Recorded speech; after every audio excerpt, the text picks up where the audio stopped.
Welcome back to OtakuDaiKun. Here's to hopefully having a stabler connection. God, I have no idea why that was happening last time. It's weird though, because right now it's like windy as all hell. You'd think that would cause more trouble for the internet, but who knows. Anyway, we are going to be playing more Tsukihime. We are going to be doing the second part, the second video diving into Ciel's route. There's a couple things want to mention real quick.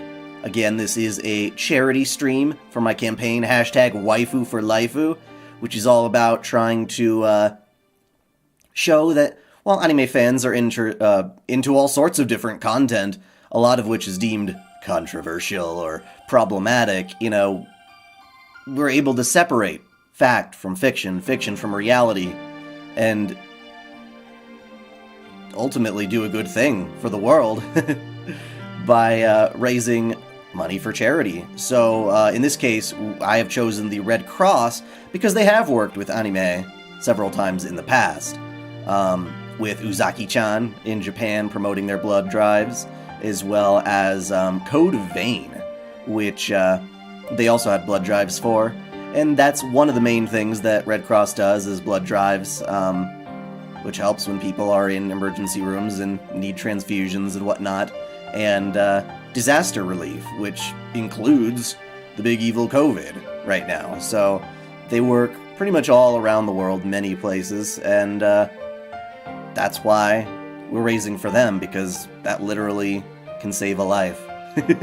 And even one, man, would be all the worth it if a bunch of anime fans getting together to hype up about Tsukihime could do so. Now, it's also kind of interesting to me because we are now experiencing the premiere of another very controversial anime, redo of Healer. I have yet to watch that first episode, though I did read the manga, and of course, people are going to complain. People are absolutely going to complain about a work of fiction, and this could be an opportunity again to just be like, you know what, I get it. This is a very raunchy piece of media, but we don't mean any harm. We're just having fun. Look at how much money we're actually raising to save lives. So going through in this charity stream, be sure to share it with anybody you think is interested. Could possibly donate, things like that. Not pressuring anyone in particular to donate, but we've already, in the past 5 videos, made $1,115. That is amazing. That is absolutely amazing. It's nothing compared to Hololive simp numbers, but yeah. I'm very proud of you all. And we're going to continue with Ciel's route. Thanks for listening to that intro. Yeah, let me pull up my guide, just so we can stay on track and get straight to the Ciel good ending. Or good and true. Let me see if I can remember where we were at last. Ah, right. The dream. The dream. Okay, so there's not a whole lot, extremely different right now about Arcoade's route and Ciel's route. Namely, that we've had a lot more interactions with Ciel. Perhaps the biggest is that when Shiki chopped Arcoade into 17 bits, he doesn't think of it as a dream. He fully acknowledges, holy crap, I just did something horrible. He goes out to the park, he's getting covered in rain, he's basically just gonna let himself go, when all of a sudden, Ciel finds him, brings him in, takes care of him, and, yeah, so then we go on to the fight with Nero Chaos. We defeat him, but instead it winds up being Ciel who heals him after that fight. And Arcoade sends our little succubus dream, our dream succubus, to give us a nice raunchy evening with with Ciel as our dream choice. Kohaku only has the one ending. Can you simp for Daikun Girl's avatar? Yeah. Would I ever say no to that? Though, rather than it, yeah. You know what I've said about simping, though. It's like, again, make sure you're happy. Make sure you're getting what you want out of something.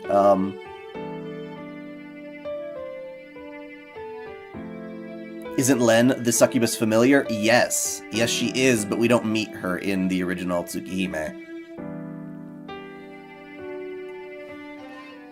So, Shiki just had that wild dream.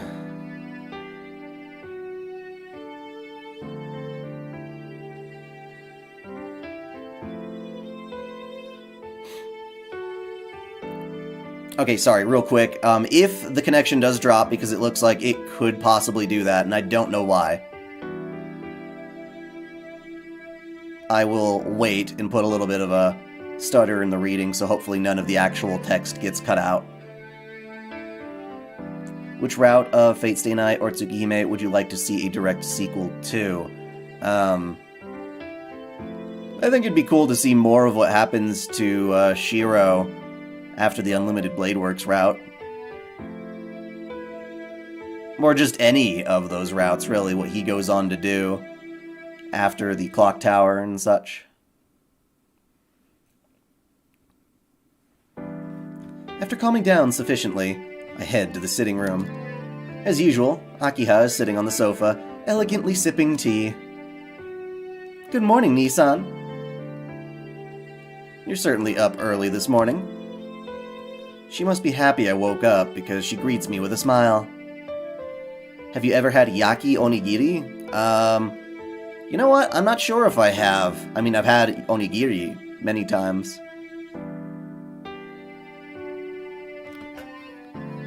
Am I going to do the good ending? Yeah, I did the good ending and the true ending for Arcoade. We're going to keep that up.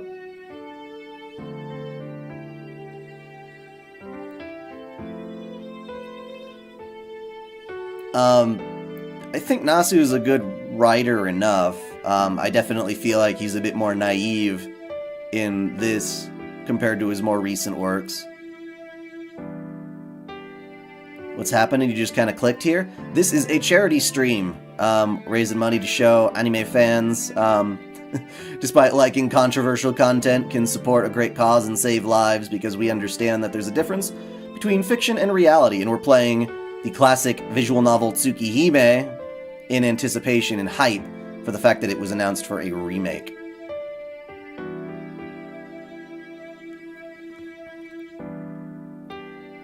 She must be happy. She must be happy I woke up, because she greets me with a smile. Yeah, good morning. There were, well, a lot of things going on this morning. As soon as I say that, I suddenly recall the memory of Senpai's tongue. Oh, don't show it, don't show it, don't show it. Okay, good. This isn't good. I can tell my face is blushing beyond my control. Nissan, a brief clamor. What's wrong? Your face is red. Do you have a fever? Rushing over to me, she looks up at me from below. But in doing so, from this angle, Akiha sighs. You do seem to have a fever. Kohaku, come quickly. Nissan doesn't seem to be well. Akiha calls out to the dining room. Kohaku-san has to be preparing my breakfast in the kitchen. I'm fine. It's just a minor cold, so don't worry. So we've already seen this conversation. It's like, if it's a cold, we can't let it go by. Body, body, ba. We have to convince her. I think he freaks out and rushes out to school to avoid the confrontation like a pansy. So we're leaving, dun dun dun. Akiha tries to stop us, but we zip past her. That is recycled from Arcoade's route, so no need to really linger on it too much.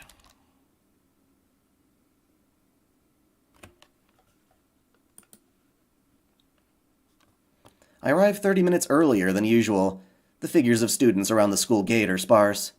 It seems I'm the only one who's arrived at this odd time. On the school grounds, the athletic clubs are holding their practices.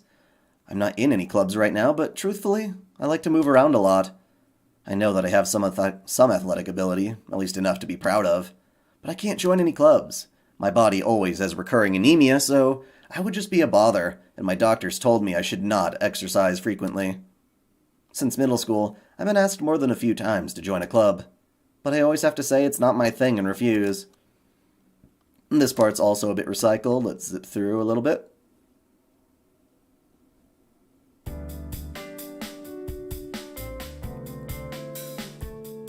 Well, no, we're streaming the classic Tsukihime so that people can know what it's all about and what the remake could possibly do, because I really doubt the remake is going to give us this exact experience.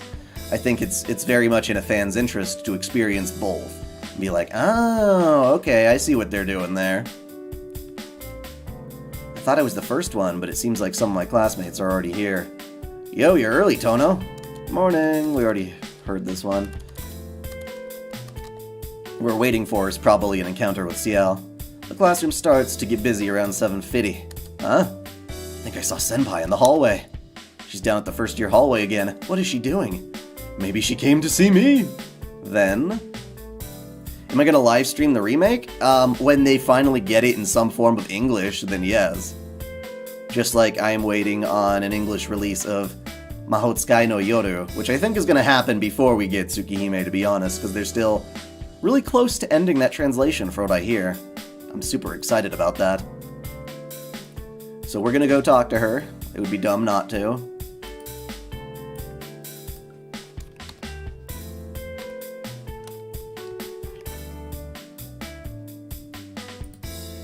Okay, I'm gonna help you out, Samuel, by trying to give the quickest rundown possible. Tsukihime stars a character named Shiki Tono, who is a young boy who presumably got into a car accident when he was younger, and when he woke up in the hospital, had this ability, the mystic eyes of death perception, where he could see lines and points all over things, and with a knife or even his own fingers, he could slash or divide those lines and it would kill the things that he is seeing. He got taught by another mage, Aoko Aozaki, who gave him these glasses that help him not see the lines so he could live a normal life. Unfortunately now, he is having a lot of chaos come to him. He's moved back to his old family household because since that accident of sorts, he was more or less disowned. But his daddy dead, so his sister has invited him back, so he's there. But now that he's going to school, he sees this beautiful blonde woman and becomes completely enamored, loses all control of himself, temptation to urges, an urge to kill her. He goes to her apartment and uses his eyes to dice her into 17 pieces. Again, he's not in conscious control of it, and it freaked him the hell out. So he, that's where it starts, depending on the route. Turns out that the woman he's diced up is Arcoade. She is a type of vampire, a true ancestor, and she actually goes around hunting other vampires that are more evil and causing trouble. And so she kind of ropes Shiki into helping her defeat the evil baddies that are in town. This is Ciel's route right now, and Ciel is a woman from the church who goes around. She's part of the burial agency. She slays horrible things, vampires and whatnot, for the Holy Church. But right now she's incognito as a student, and she's, building up a relationship with Shiki.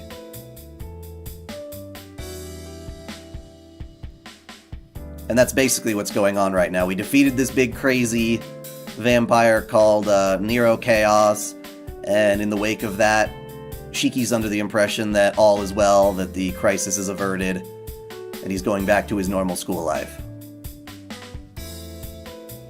No, I haven't heard anything about the Satsuki route, but I would be very, very surprised if they didn't put that in there. They probably will. They're taking out the age stuff, almost guaranteed, but, yeah. Well, if she's walking around my classroom like that, maybe she does want to see me for something. I wonder. She normally just walks in without hesitating. Or did she finally realize it's strange for a third year to come to a second year's classroom? No, that definitely can't be it. Nodding to myself, I go to the hallway. Senpai. So I also have a lore of Tsukihime, so that'll break down the story in absolutely clear terms for you. That has a bit of spoilers, or you could watch my previous playthroughs as well if you really want to catch up. Senpai. Huh? Tono-kun? This is Ciel. Senpai seems rather surprised I called her, and stands there with her mouth open. What are you doing? Class is about to start, so why are you still hanging around here? Someone said it really well in the comments section.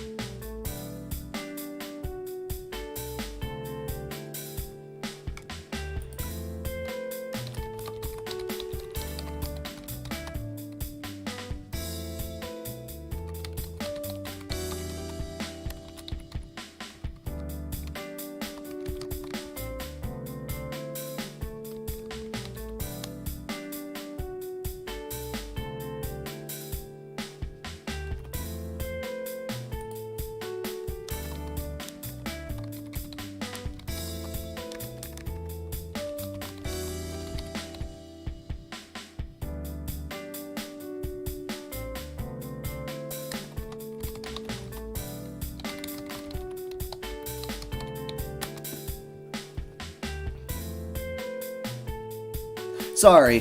When I see the connection drop, I'm gonna shut up and not read, because obviously it's just gonna get cut out anyway, and I figured I would try to explain the whole Nero Chaos thing. Yeah, it's a different alphabet where that spelling comes from, but it is pronounced Nero.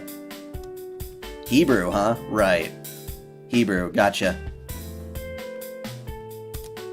Senpai looks at me in amazement, then looks away. What am I doing? That's none of your business, Tono-kun. No, well, maybe it isn't. No, I was lying.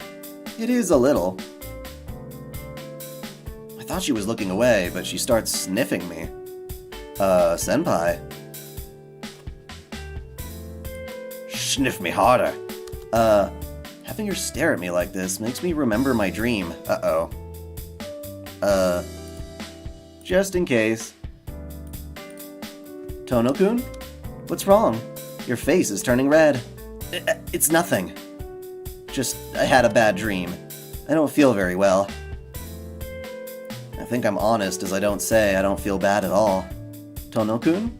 She looks at me with a very serious expression. Senpai?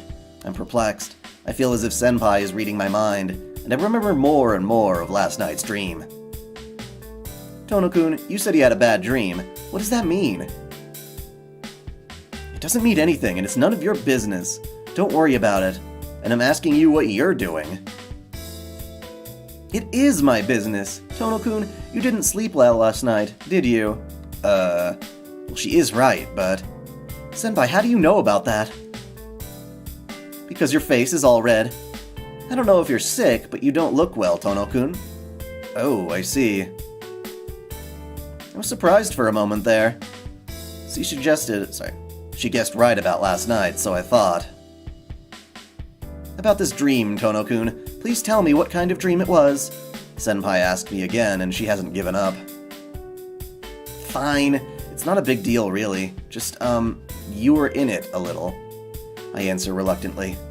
All of a sudden, I was in it? Senpai gets mad. Senpai? Senpai quickly takes a step away and glares at me. I think Senpai knows what kind of dream this was. Senpai looks like she wants to say something more, but she just gives a quick bow and runs away. I tilt my head in confusion. Then the homeroom bell echoes through the hallway. So yeah, she blushed. I was worried that it was going to show a flash of the H scene like it did for Arcoade, but it didn't. Nope, not skipping that. At lunch break, that guy who didn't even show up for a single class arrives. Yo, Tono! Food, let's get some food. Is it censored or just not good? I put that up, again, to conceal potential showings of the adult scenes in this game, because I want to stay monetized. You can look up all the H scenes if you really want to, but yeah.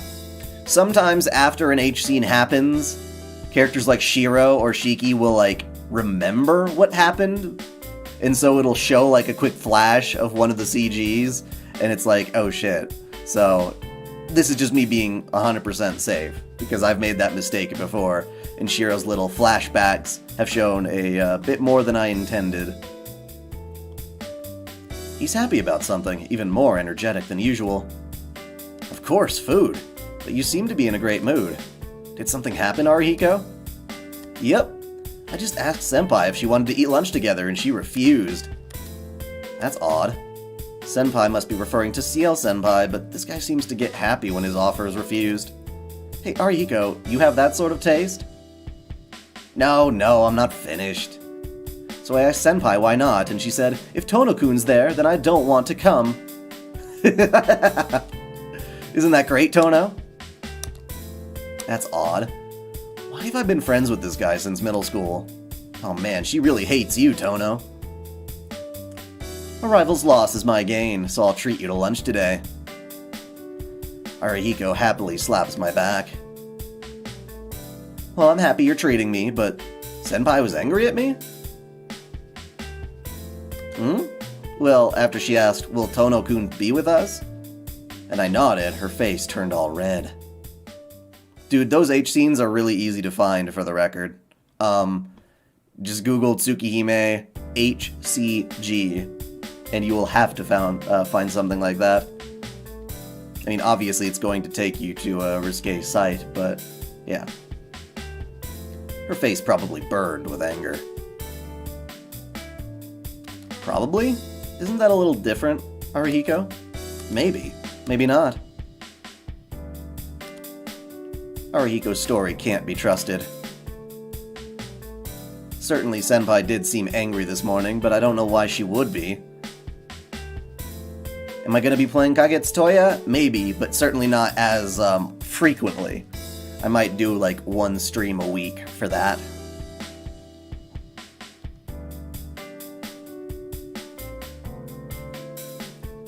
No way, she couldn't have realized what kind of dream I had. If she could figure that out from one conversation, she'd make a great detective. Hey, stop whining and let's go, Tono. There's only seats enough for half the people using the cafeteria. No, we're gonna choose choice number 2. We're gonna go see Senpai, even if she hates us.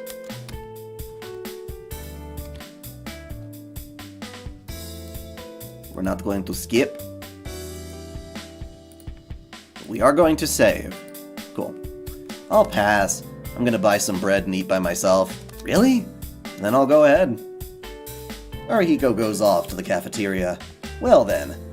I also get out of my chair and head over to the tea club room where Senpai may be. I stand before the tea ceremony room. Of course, I brought some food for myself before I came. Knock knock. I tap on the door.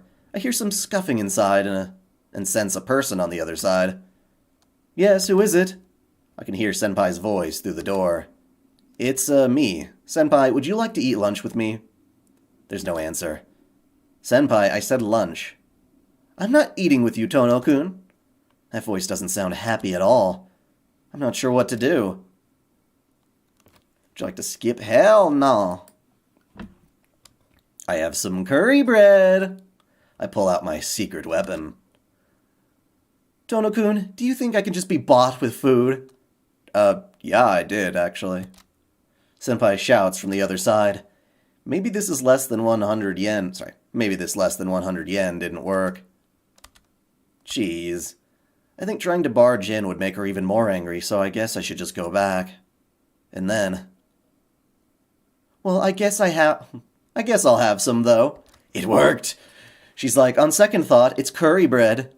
She opens the door and stands in front of me. Senpai. Come to think of it, I shouldn't be taking this out on you, Tono-kun. What if, Tono-kun put curry in his pants? Would she go after it? Probably. Probably. Just saying. Come to think of it, I shouldn't be taking this out on you. Turning away a guest that came here would be a little rude. With a red face, she mumbles something like an excuse. Senpai, does that mean we can eat lunch together? I don't mind if you take it that way. If you like this room that much, then please come in. Senpai goes into the tea ceremony room. Following behind her, I walk inside. I'm gonna do all the routes, man. I start to eat with Senpai, even though I got the impression that she was in a bad mood from Arihiko and her reaction back then. It certainly doesn't seem that way. Senpai, I heard this from Arihiko, but you're angry at me? How come? No, I'm not really angry at you. It's more of an indirect thing. Maybe it's more your insensitivity? Wait a second, Senpai. You're normally a hard person to understand, but today you're even more so. If you're angry at my insensitivity, that's fine, but what do you mean by maybe? Senpai, you don't understand how you feel? She sighs. I'm a little unsure. I'm not usually concerned with myself. Senpai also sounds apologetic. Probably, I don't like myself. Senpai? Senpai sits in silence without looking at me. After a short moment of silence, she suddenly glares at me. More importantly, Tono-kun, yeah? Straightening up, I look back into her eyes. Since I know she's about to begin a very serious conversation. What is it, Senpai? Okay, how many routes are there in Tsukihime? Let me see here. There are 2 for Arcoade, 2 for Ciel, so that's 4, 2 for Akiha, so that's 6, 2 for Hisui, which is 8, and 9. One more for Kohaku. So 9 routes. But those routes are actually really quickly condensed. There's a good ending and a true ending, and they're usually just like one choice apart.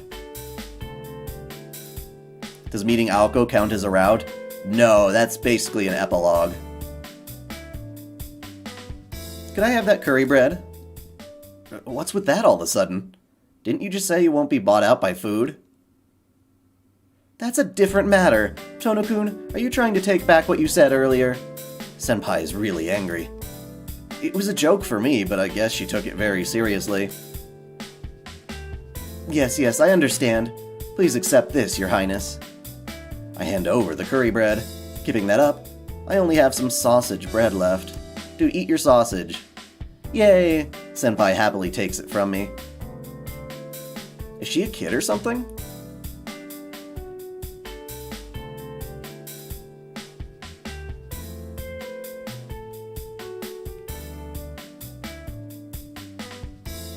I don't know, something tells me that Gilgo would take more of a liking to Rin than he took to Rin's dad.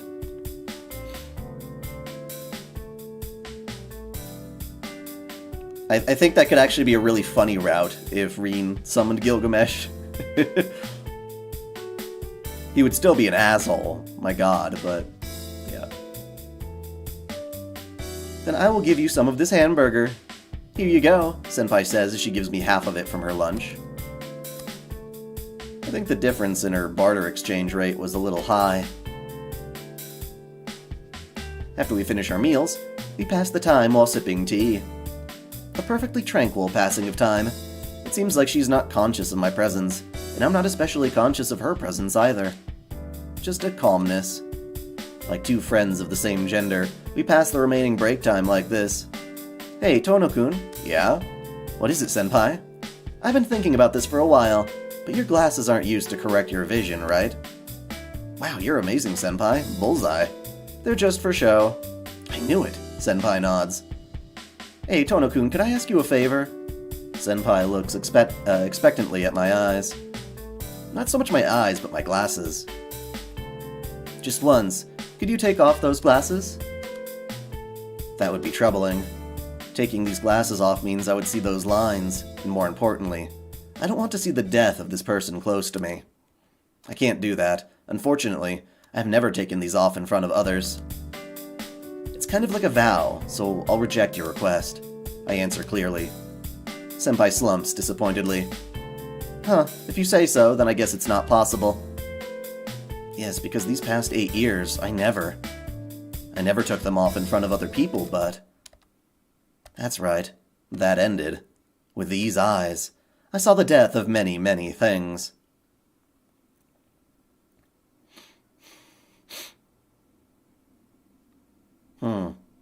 Tono-kun? Yeah, what is it, senpai? What do you mean, what is it? Suddenly spacing out like that? Lunch break is almost over, you know. Oh, that's true. I thought we had about 10 more minutes. Yes, we did have 10 minutes, but you were just spaced out for that long. Senpai gathers up the cups. Huh, was it really 10 minutes? While I was tilting my head in curiosity, I helped Senpai tidy up the tea ceremony room and leave. Dun dun dun dun dun dun dun dun dun. Why? Classes end with plenty of time to spare. Well, we're gonna go to the tea ceremony room. Why not? We know Ciel is there.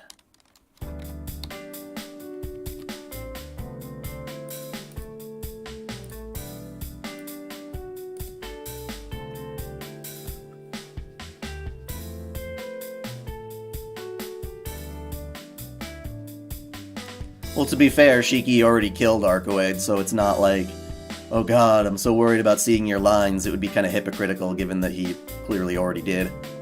I hurry to the tea ceremony room. Senpai has her hand on the door as I arrive. Senpai? Ah, Tono-kun. Are you going home now? No, I thought I'd talk with you a little bit. You're going to have some tea now, right? I was thinking of joining you. No, I'm going home now. I have something to do, and this month's club funding is getting a little low. Ah, I see. All those tea snacks were bought with club money. But come to think of it, a club that can buy snacks with its own funds has to be wonderful. So I can't keep you company, Tono-kun. Do you have any plans after this?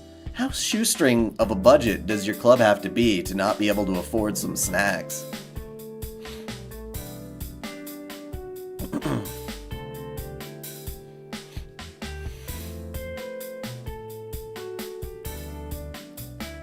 Sorry I can't keep you company, Tono-kun. Do you have any other plans after this? Me? No, not anymore. Well then, care to walk with me to the front gate? Yeah, it would be my pleasure. Senpai grins and nods and walks by my side. We decide to walk together for 5 minutes to the school gate. Without any serious talk between us, we arrive at the school gate. Tea ceremony club indeed. Well then, see you tomorrow, senpai. Raising one hand, I start off down the road in the opposite direction from her. Oh, please wait. I have something I wanted to ask you, Tono-kun. What is it? Yesterday, you said there was someone that looked like me. I kinda got curious, so I wanted to hear a bit more about it. Her eyes burn with curiosity. But to me, that's not something I really want to recall. Sorry, I don't want to talk about it. It was just a mistake I made, so it's okay. I look away from Senpai as I give a vague excuse. Is that so? Senpai quickly ends her questioning. But you saw that person late at night, right? Tono-kun, I think walking around late at night like that is pretty dangerous. Those serial killings have been continuing, you know? If you meet that serial killer, that would be terrible, wouldn't it? Senpai, you're worried about me walking around late at night? Yes, you're a good person, so you're the type that'll easily get tricked and put in danger. Senpai looks like she's seriously worried. Her concern makes me extremely happy. Thanks, Senpai, but it's alright. The one behind those incidents is gone. Huh? Gone? What do you mean? Crap. Nero is a secret between just me and Arcoade. I can't talk to Senpai about it, and besides, it's no use telling her about it. Yeah, that's right. It is dangerous to walk around at night, really. Anyway, from now on, please stop walking around at night. Oh, Burial Agency Ciel is pretty awesome. You're a good student. I mean, it's still Ciel either way, she's just taking off the act. Yeah, I know. I'm not sure about being a good student, but I won't play around late at night, like you say. Senpai stares at me. Does she not believe me? She doesn't seem convinced. I get it, then I promise. I stick out a hand. Senpai, I owe you for that one time, so I'll do as you ask. So it's a promise. You want to shake hands? Yeah? We're a bit too old for pinky promises, so we'll shake hands. After standing there a little perplexedly, Senpai takes my outstretched hand. I understand. It's a promise, Tono-kun. She shakes my hand up and down. Well then, goodbye. Let's meet again at school tomorrow. Wrapped up in the sunset, Senpai disappears. And after watching her go, I decide to head home too. I walk up the road and back to the mansion. It's not quite 6 o'clock yet. There's still an hour until dinner, so I'll kill some time in my room. Shiki killing time. I cut the clock, bitch.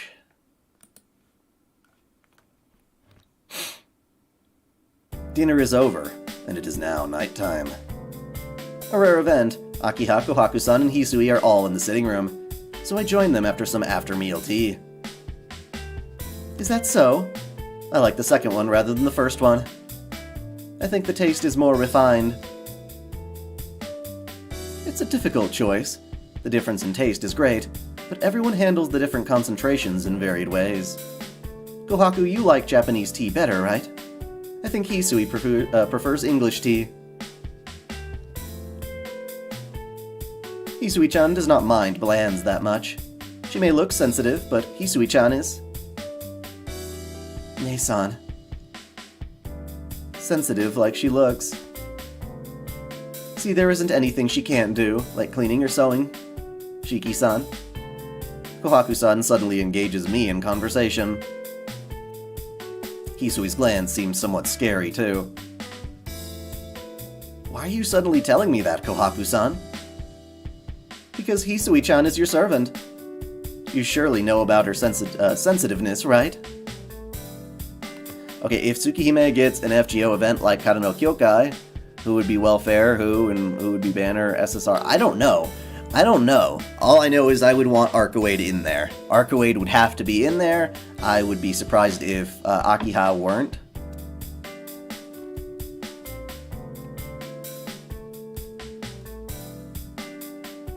To be fair, these guys are really boring, though. Oh, we're talking about tea flavors. Ta-ta. Well, I quickly look over at Hisui. Hisui stands there quietly with something like an air of attack around her. No, I don't think she's that sensitive. She takes care of things quickly, even when I mess something up, and she doesn't get angry like someone else when I come home late. Nissan, don't you know it's perfectly natural for someone who breaks curfew to be scolded? A Carnival Phantasm event. I mean, that's basically what this new anime is gonna be. I can't wait to see more of it. I know, but isn't 8 o'clock a bit too early? I'm not a little kid, so let's make it like 10 o'clock from now on. I refuse. You don't have any reason to stay out that late anyway. It's not like you have a cram school or a club to attend. So is Arcoade your favorite girl in this game? Yeah, I think so. Ciel is a close second. But mostly because she's a badass, like, I'd rather play her in Melty Blood than go down her route. But that's just me. I can't really rebuke her when she brings that up. Someone free like me coming home late means that I'm out playing around. Shiki-san, it is as Akiha-sama says. It's dangerous out there recently, so please don't go out at night, okay? Dangerous? You mean those serial killings? Yes, Kohaku-san nods. It almost makes me laugh. The one doing that, Nero, is no more. But the only ones who know that are me and Arcoade, and other people are still frightened about the shadows of the dead killer. This morning they found another victim in the shopping district. Right! We spent the time with Ciel, so we didn't watch the TV to find out that piece of news. That's the 11th victim, you know. The 11th victim. Wow, 11th. That's amazing. That's a baseball Wait a minute. Wait just a gosh darn minute. Kohaku-san. Yes? What you just said, is that true? Yeah, it's true. It was in this morning's news. It seems like it happened last night, but just like all the others, all the blood was drained completely.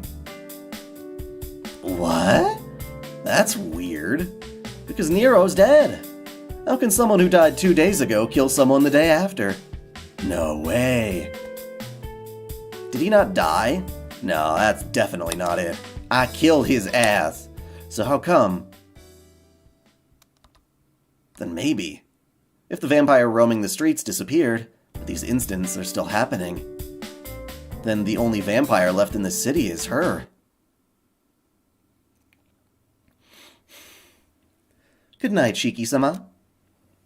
Yeah, good night, Hisui. The door shuts softly, and I'm left in the room alone. Another victim appeared. I mean, technically, the ability to manipulate the black keys is definitely a form of magecraft. You're still channeling mana and stuff like that. It may not be your typical mage's training, but they definitely have some ability to do so.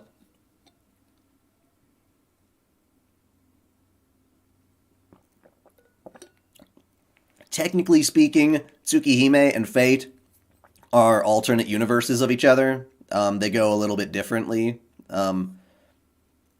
It's not like in Carnival Phantasm where Shiro could just walk up to Shiki and be like, hey, you know, it's not quite like that. Apparently they are part of separate realities. But I don't see it as any reason not to do a collaboration because they've broken that rule before. Another victim appeared. Another victim killed by a vampire. It can't be Arcoade, right? She said she doesn't suck blood, and more than that, I don't think anyone who acts that human could do that. I only spent 2 days with her, but I can't believe she would do anything bad. With her prettiness, her great smiling face, she couldn't have sucked someone's blood and discarded them on the street. But there's been another dead body found. I should just meet her once more and ask her about it. Saying that aloud, I quickly act on it. I take the knife I used to fight Nero and sneak quietly out of the mansion. Going out into the street, I start to search for Arcoade. My lungs feel like they're going to burst. I stop running and catch my breath. My body, which was running non-stop until now, wheezes to try and suck more oxygen. My panting fills the air. This is no good, I can't find her. I ran down the street into her place, but I still couldn't find her. That Arcoade. She's always around when you don't need her, but when you try to actually find her... I speak those words selfishly. It's been 4 hours. It's almost midnight, but I still don't see Arcoade anywhere. For some reason, I thought optimistically that I'd find her easily once I started looking for her. I want to see her, and when we last parted, she said, "See you later." Shit. Where did you go, Arcoade? For some reason, I'm getting very annoyed. I keep thinking I'll see her soon, but I don't. This is killing me. I thought we'd see each other again. What is that? It's like I'm in love with her, but that's stupid. Forcing a grim smile, I shake that thought from my mind. I'll check out the park, and if I don't see her there, I'll go back. Taking a deep breath, I walk to the park. 2 nights ago. That park where so much happened. The park where I parted with Arcoade. Osakabehime and Jinako in Daikun's harem? Definitely not Jinako. Definitely not Jinako. I'll just say that outright. No, no, no, no, no.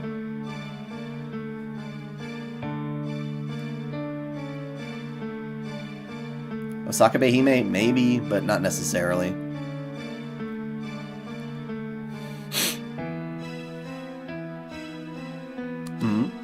There's something different about the park. The lampposts are off. The lampposts throughout the park are all turned off. The moonlit park seems more solitary than usual.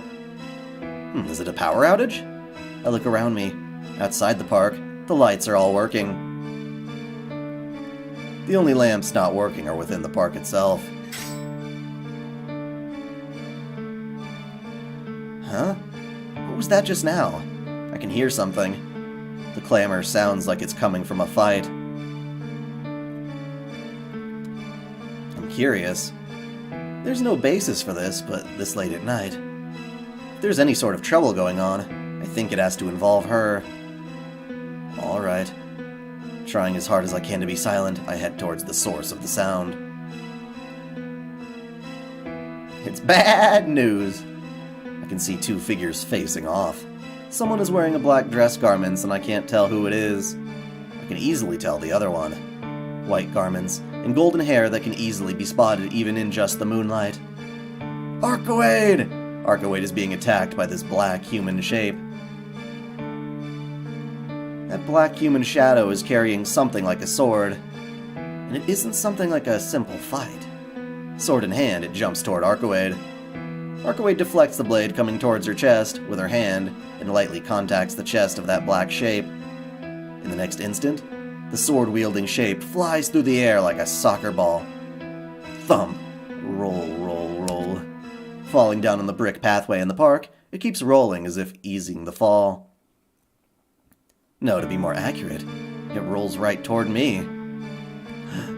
It's dark and I can't tell, but in front of me the shape stops rolling and regains its feet.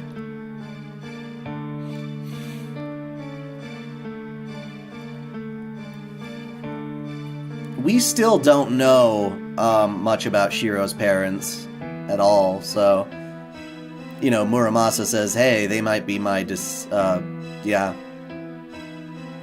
descendant, but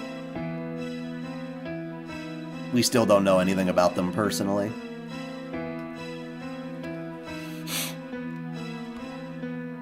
A sharp, cut-off voice. Fascinated by this display, I let out a breath of admiration. Suddenly, the sword-carrying figure ceases all movement. I'm seen. The figure finally seems to realize I'm here, and then it leaps toward me with a sword in hand. Huh? The cutting blade of the sword rapidly arcs toward my throat. This speed, this flying speed, this accuracy, surpasses that of Nero's beasts. The shadow's movement is as fast as Arcoade's when she's tearing about Nero's beasts. The sword pokes lightly at my neck. Thump. My heart accelerates to a feverish pitch. I don't have time to think of the danger or to evade. My thoughts are filled only with death. The sword doesn't pierce my throat, but stops suddenly.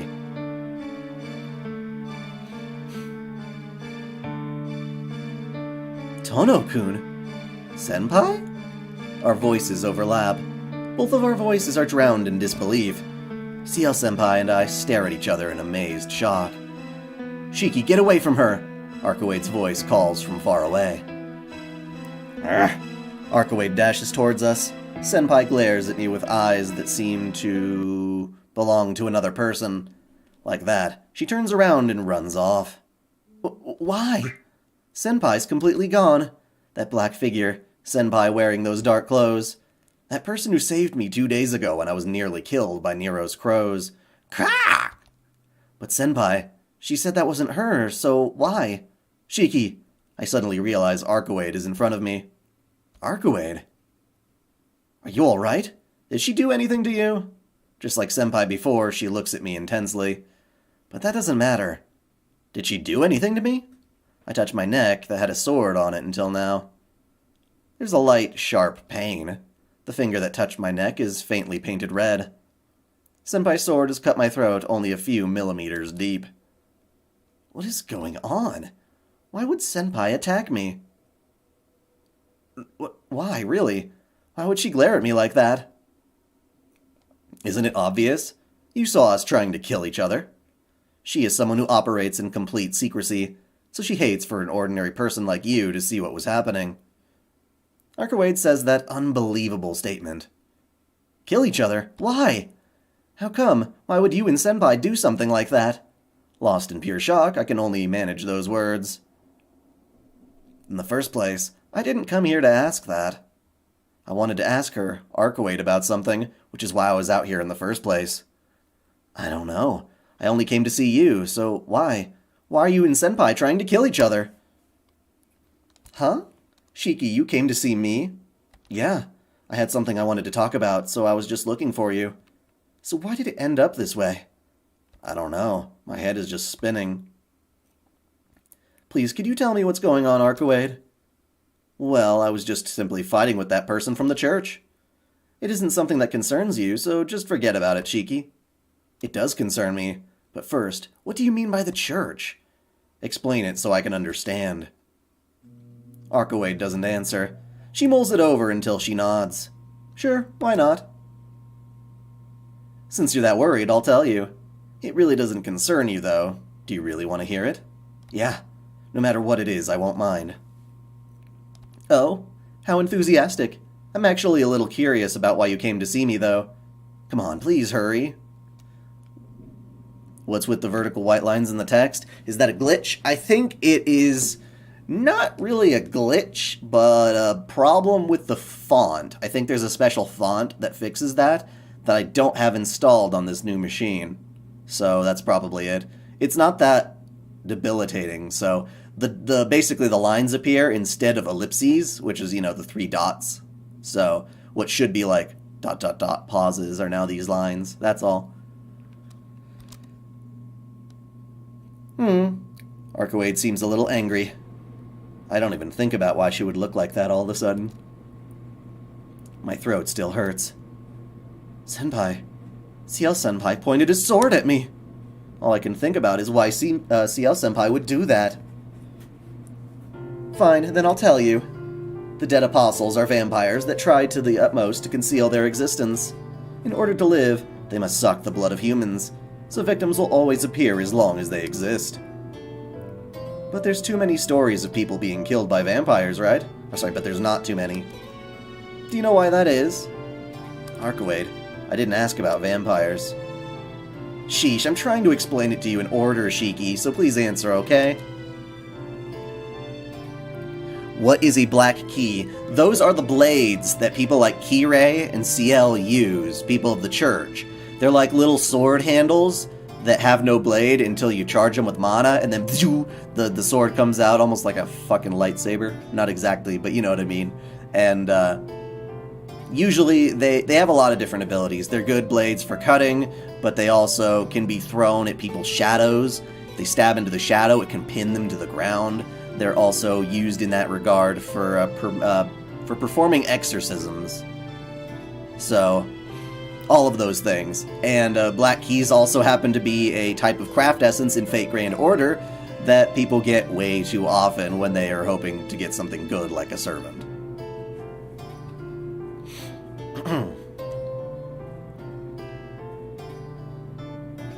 Look, even when the vampires try to kill people, they hide it from the surrounding society. Society that people like you live in. They seek to hide themselves and try as much as possible using magic and other things to camouflage their victims and make it appear natural. Do you know why? Well, it's because humans aren't stupid. If they find out monsters like that exist where they live, they'd attack them. Even though humans are weak, they do have things like police. If there are such things as vampires, an effort would be made to protect the people from them. The people would not stop walking around at night, like what's going on right now. Sorry, they would stop walking around. My bad. I think they try to hide themselves because that's inconvenient for them. Well, I guess that's true, but police are only a law-enforcing group against humans. We don't consider them at all. But it's correct to say that vampires hide their presence for the sake of self-preservation. Shiki, there is a natural enemy of the vampires, a group of something like professional killers. that now have the power balance in their favor. It's true for other transcendent species, but especially for vampires. It is fatal for them to reveal themselves. Even if a vampire made a secret kingdom in a village somewhere in the mountains, away from all civilization, this natural enemy would still definitely notice its This natural enemy would definitely notice if victims keep increasing. Vampires exploit the humans in secret, for no other reason than self-preservation. The vampires hide their dead victims' bodies, not out of fear of human society finding out, but in fear of these natural enemies discovering them. Their natural enemy? She means someone that fights against vampires. Like Senpai, who was wielding a sword against Arikuade? So they aren't human either? What are you saying? Their natural enemy is without a doubt you humans. Natural enemies, us? Yeah.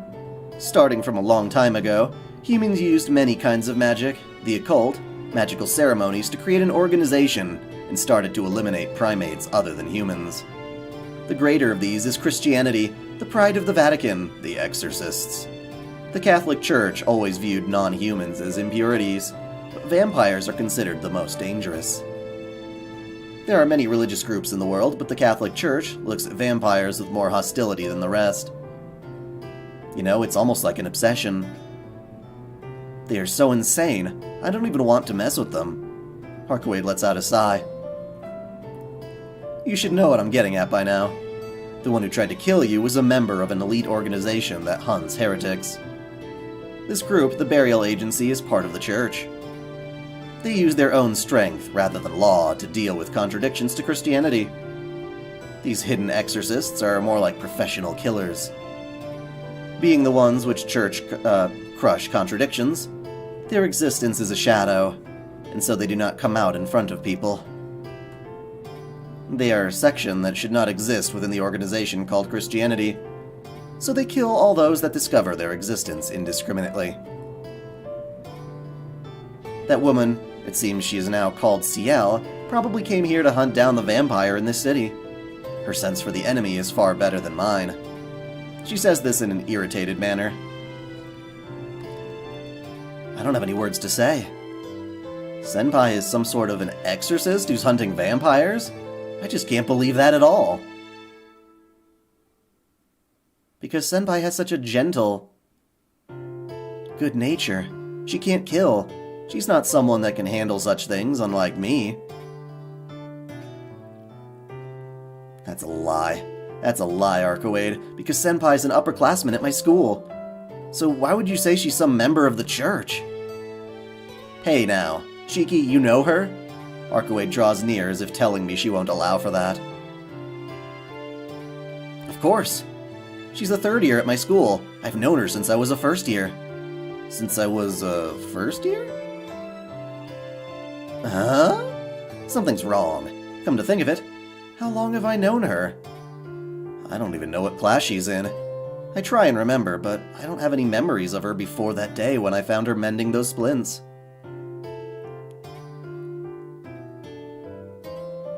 Thank you very much, Tono-kun, because she smiled as she said it. For some reason, I felt like I'd always known her. This can't be true. First of all, the strangest thing is that Senpai was called Ciel like it was natural to be called so. But no one calls her with a different name. She was only called Ciel. How come no one doubted such a name? Arikuade, about Senpai. About that person, who is she? Didn't I tell you? She's a member of the Burial Agency. She is a newcomer who entered only 8 years ago, but maybe she has great abilities. She's an agent already having a seat in the perfect number, the 7th. I don't quite get what Arikuade is saying, but the number 7 certainly is a perfect number. A number isolated from the others. It's in solitude, it has nowhere to go. Isolation. Since it's perfect, the Apocrypha named with that number refuses reincarnation. I don't quite get it, but for some reason those words repeat inside my head. That's right, the members of the burial agency are highly skilled, so I guess it's easy for them to use suggestion against someone who can't even resist. That woman probably was deceiving you all in order to stay in your high school. Suggestion? Like hypnosis? Yes, it can't be a very complex order. She probably used something simple like, don't doubt Ciel. Yeah, that's it. I always felt something was wrong from the beginning, but as soon as I would see her again, those doubts would disappear. Feeling it's natural for her to be there. Wasn't that one of Senpai's characteristics? I understand, but there's still something else. You said Senpai's a member of that burial agency. So why is she fighting you? They only fight bad vampires, right? So there isn't any need for you to... So there isn't any need for you to fight, right? They only fight bad vampires. Such as those that suck the blood of humans and cast their bodies away. Arcoade, you... What, did I do something? Arcoade looks directly at me. I can't think of it. I don't want to think that this person would ever suck human blood. But the truth is, the incidents are still occurring. Furthermore, Senpai, an exorcist from the church, is trying to kill Arcoade. Arcoade? Don't tell me that killing yesterday was your doing. That's why you and Senpai were fighting? I grit my teeth.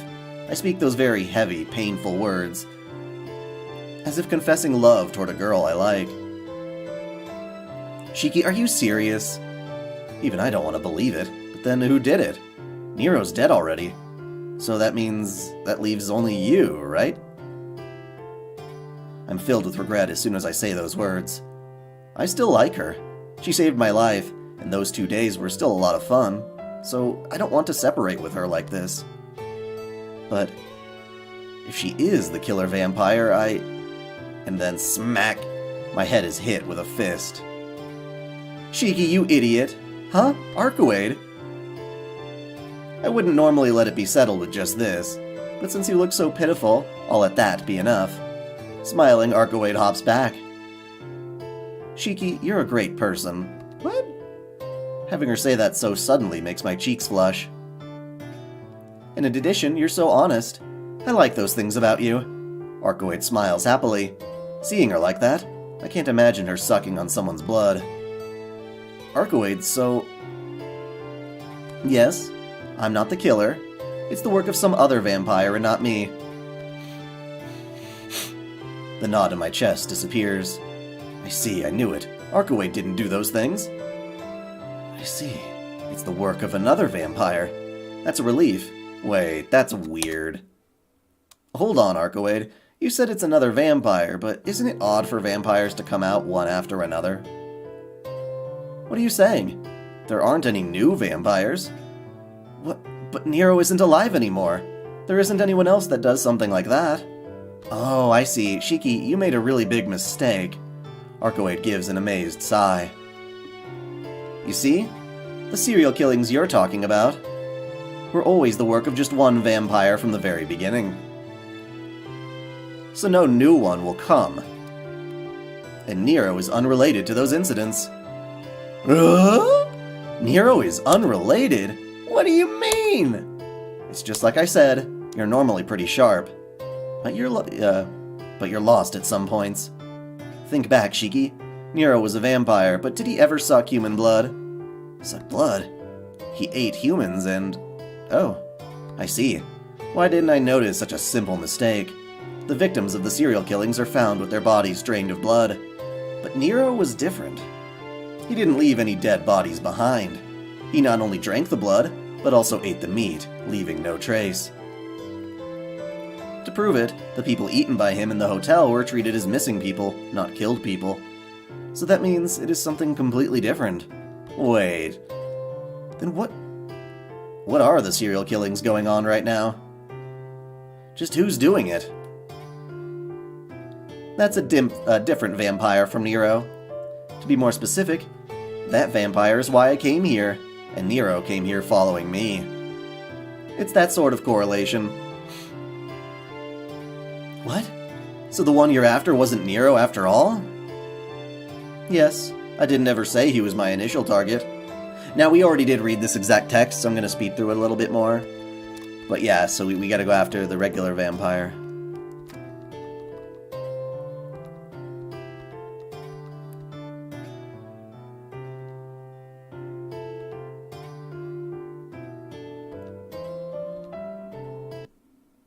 With an extremely happy smile, Archewade looks up at me as I stand there in surprise. How was last night? Who came? Huh? What does she mean by last night? I don't understand what she's thinking about. After all, I'm the idiot who mistook Archewade's words and made such a stupid mistake, so of course I don't understand why she's saying... And, huh? Did Archewade ask me who came last night? Archewade? What do you mean by last night? Huh? That's strange. I know I sent you a dream familiar. Wait. What's that dream familiar thing? It's like a familiar that lets you see a dream about what you desire the most. You're a male, so I sent you a succubus. Wasn't it a good dream? A good dream? That was... I remember the realistic dream I had and my face turns red. You? That was your doing? Archewade grins even more. Crap. If I stayed quiet, this conversation would have been over. But since I reacted so strongly... Ah, so you did get it. So what kind of dream was it? The dream familiar was supposed to take the shape of your greatest desire. So it felt really good, right? What kind of dream? That's...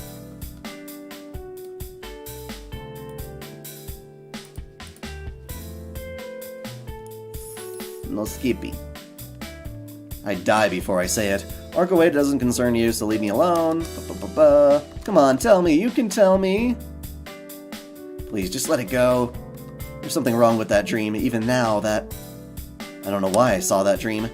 Archewade says it's my greatest desire, but I don't want to think that's what it was. Oh, maybe it turned into a nightmare? She does tend to write the story to her liking when fond of her target. She's only a novice, so I guess it couldn't be helped. Archewade thinks aloud. Writes the story to her liking? What do you mean? I'm saying she interprets your desire in her own way. That dream familiar I sent you is just a child, so she likes to play pranks. I see. That's a relief. That's right, that dream. It couldn't have been what I wanted. I let out a sigh of relief. With this, my innocence has been proved, but... Archewade, why did you send me such a thing? That's too much even for harassment. Huh. I wouldn't harass you. I sent you the dream familiar to thank you for defeating Nero. I really am grateful to you, so I thought it'd be great if if it made you happy. Thank me? Well, I'm happy you were grateful, but no matter what, I think I'll pass on that sort of thanks. Oh, come on. Are you saying you can't accept a person's goodwill? Hey, you're not a person, you're a vampire, Archewade. That's true, but... Archewade slumps her shoulders. Okay, so I guess we're okay. How do I say this? Archewade is very open in expressing her emotions. Being happy, being angry, she changes her expression so quickly it's actually kind of charming. I said she was a vampire, but she really does seem like a human, enough to make me even forget that fact.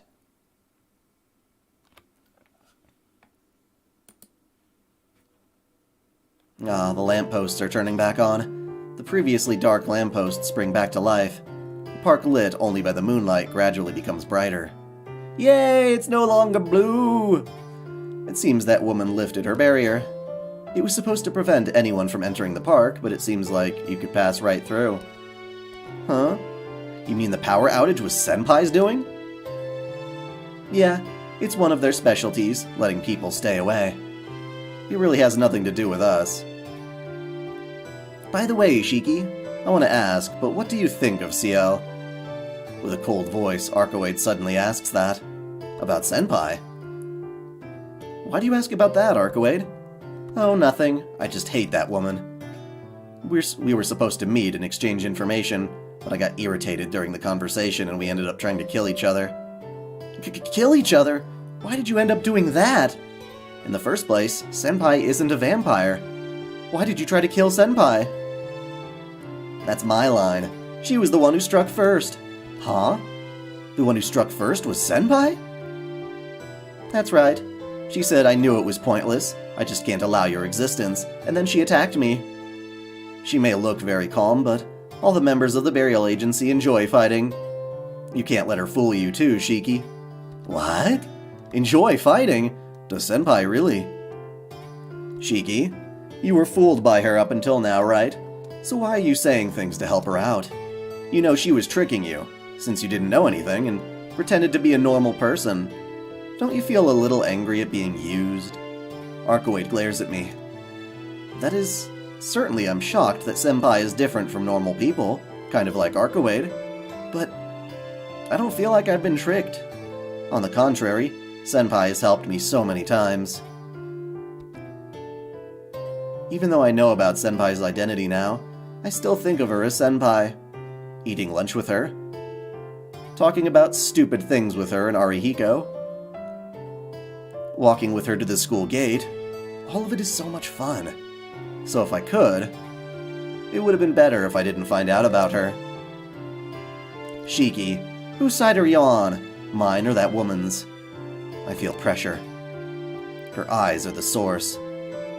No, she isn't like a human, but more like an animal hunting its prey. It seems Ciel Senpai is an unforgettable enemy for Arkuade. That's why she glares at me with such fierce, hostile eyes. As if saying, if I am her enemy's friend, I will be Arkuade's enemy as well. Arkuade, I have trouble answering. Senpai is dear to me. Pajunk.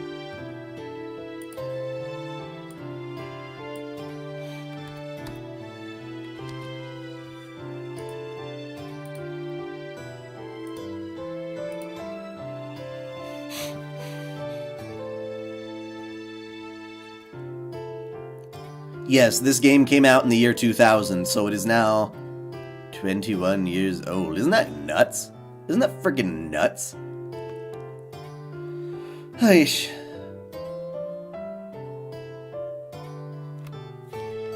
I was a goofy kid into the Pokemon movie 2000 back then.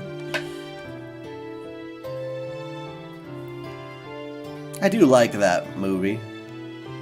Da, da, da, da, da, da. Da, da, da, da, da, da, da.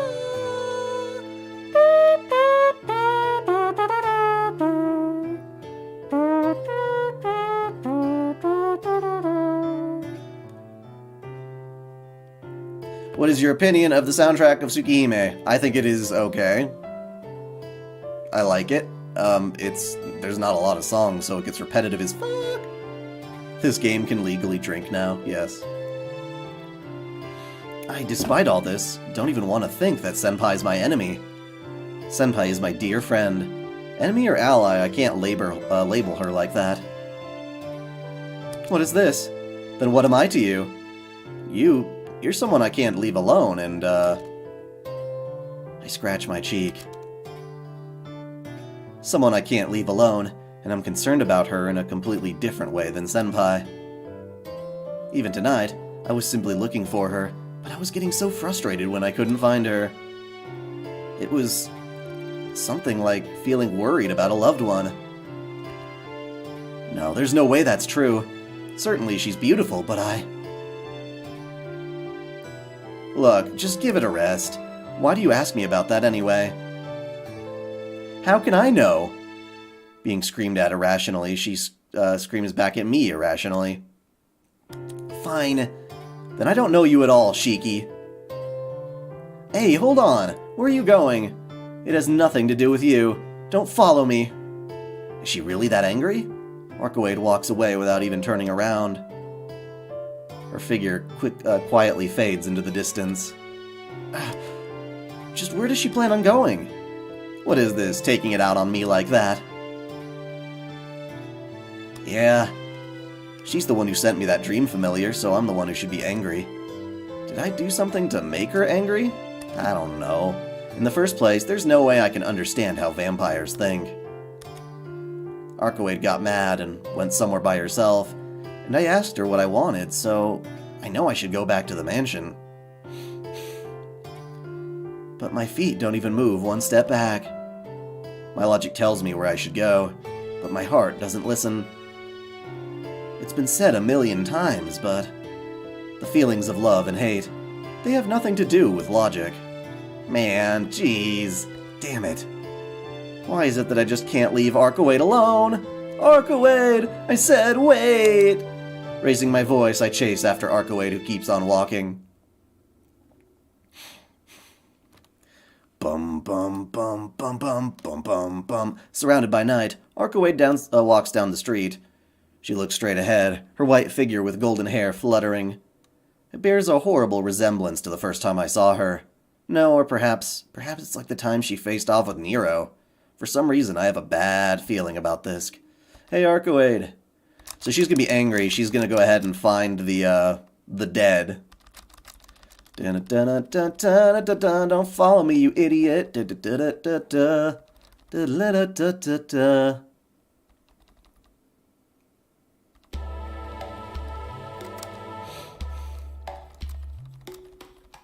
So we find the dead boy. She's like, hey, can you look at this douchebag? He's like, yeah, I see all these extra death lines. Yeah, he's already dead.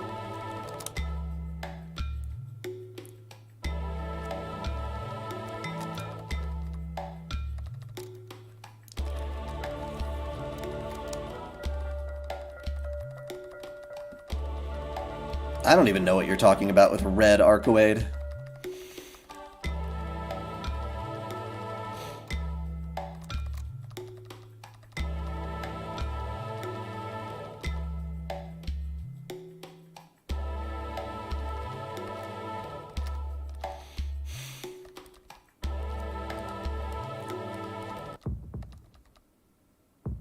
I know Arkawade has your, like, true ancestor form, if that's what you're referring to. I didn't think of it necessarily as red. Or her berserk mode, but that's when her eyes turn gold.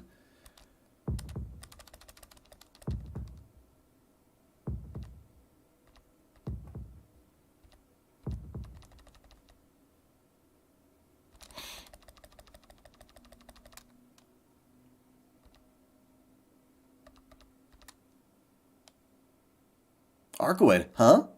Oh, I see. I guess you really did stay here. Stay here? I can't go home after seeing something like that. Huh? What's wrong, Shiki? You don't look very lively. Don't worry about it, it's just my anemia. More importantly, Arkawade, what was that all about? I look at Arkawade as I grab her arms. What? Shiki? Why are you doing that all of a sudden? If you're hurt, I can take you to your house. No, thanks, I'm fine. So tell me, what was that person? You've shown me this much. So if you say this has nothing to do with me, I'll punch you, Arkawade. I approach her, ignoring the fact that I can barely breathe. Arkawade's expression instantly turns serious, but I have no intention of backing down. After a brief stare-off, she gives me a sigh. Fine, you're awfully persistent, Shiki. Well, forgive me for being persistent. Idiot, that was a compliment. Then shall we go somewhere else to talk? Somewhere else?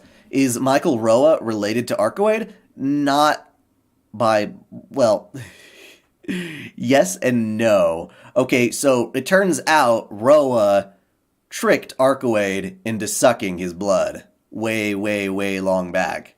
And that's how he became a dead apostle. That's the deal with Roa. We learned that in Arkawade's route, so it's free to say now.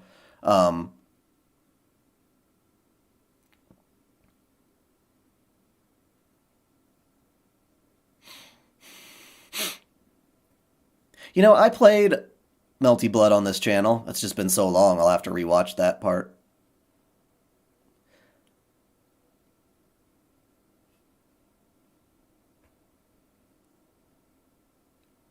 And, yeah, ever since that happened, Arkawade's been trying to hunt Roa down as Roa incarnates. Not a first lover, no. He just took advantage of her naivete because she didn't realize she even had vampiric impulses or anything of the sort. So, yeah. Somewhere else? Why? You want me to tell you about it, right? So not here. Let's go back to the park. Shiki, can you walk? Oh, don't make fun of me. This anemia is just an everyday thing. Aw, Arcoade says regretfully as she smiles and starts to walk. I walk behind her and resist the urge to pass out.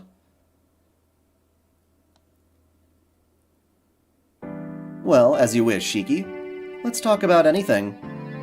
If you want to ask something, feel free. Then I'll ask. Just what about that guy earlier? You said he was a vampire. Yeah, she's gonna explain the dead. Ba-ba-ba-ba, little minion puppets of a dead apostle. Ba-ba-ba-ba, ba-ba-ba-ba. Kill all the dead that do all the dead apostles' work, and you might drag out the real dead apostle.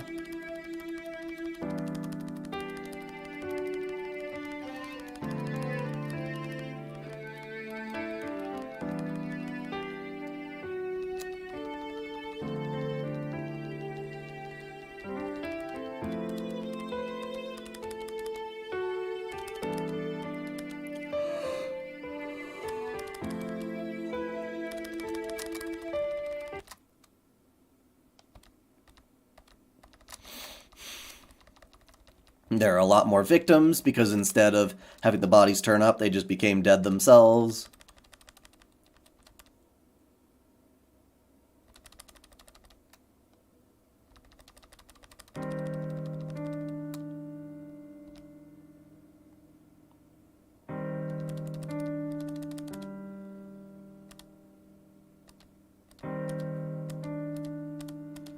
Arcoade says she's gonna go back to, hunting the vampire. You don't have to worry. Shiki still says he's going to fight.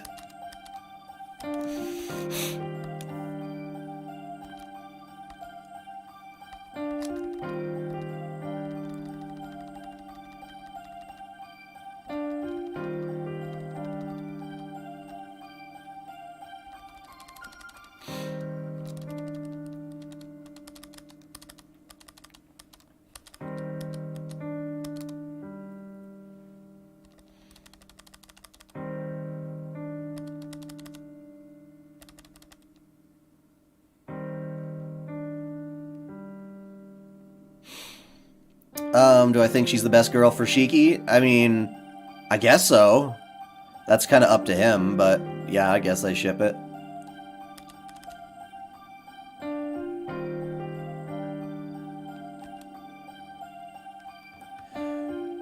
What I mean to say is that I won't be Senpai's ally, but yours. I steal a glance at Arcoade's face. Really? Looking very surprised, she hesitantly returns my gaze. Well, yeah. Even I think there's something wrong with me, but I'm already a part of this.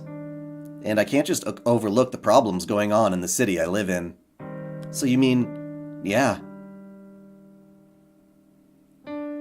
Oh, well, again, I gotta play it again.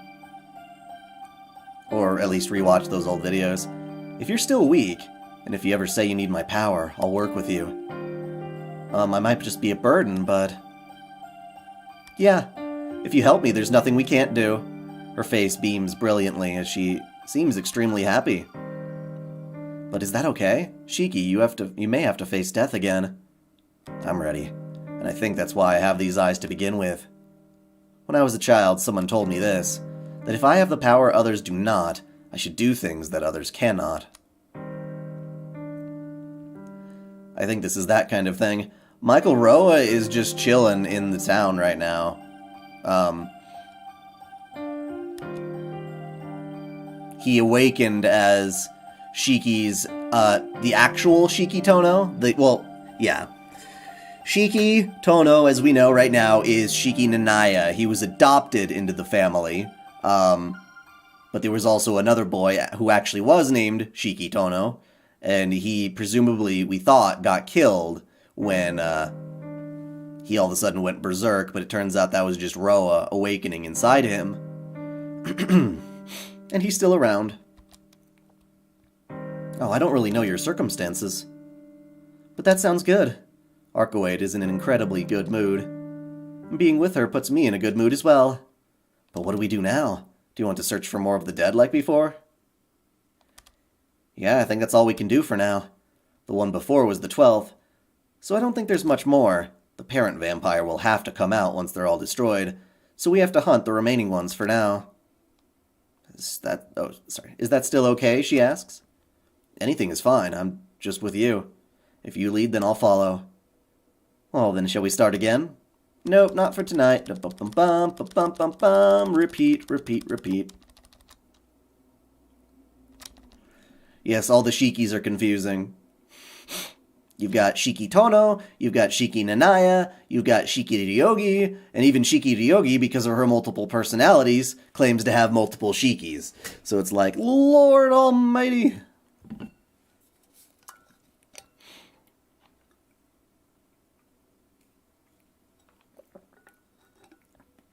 So technically there are a total of 5 Shikis, if you really want to think of it like that.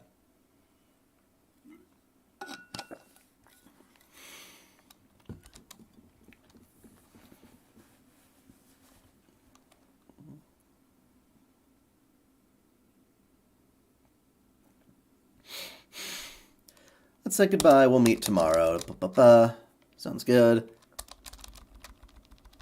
The 10 o'clock promise.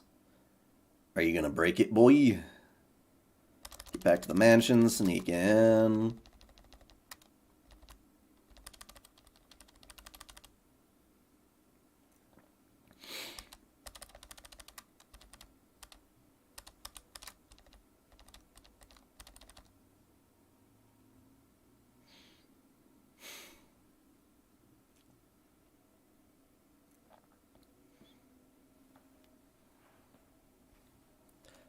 Can't sleep if I close my eyes. So many things come to mind about Arkawade, about this vampire, about the black-clothed senpai.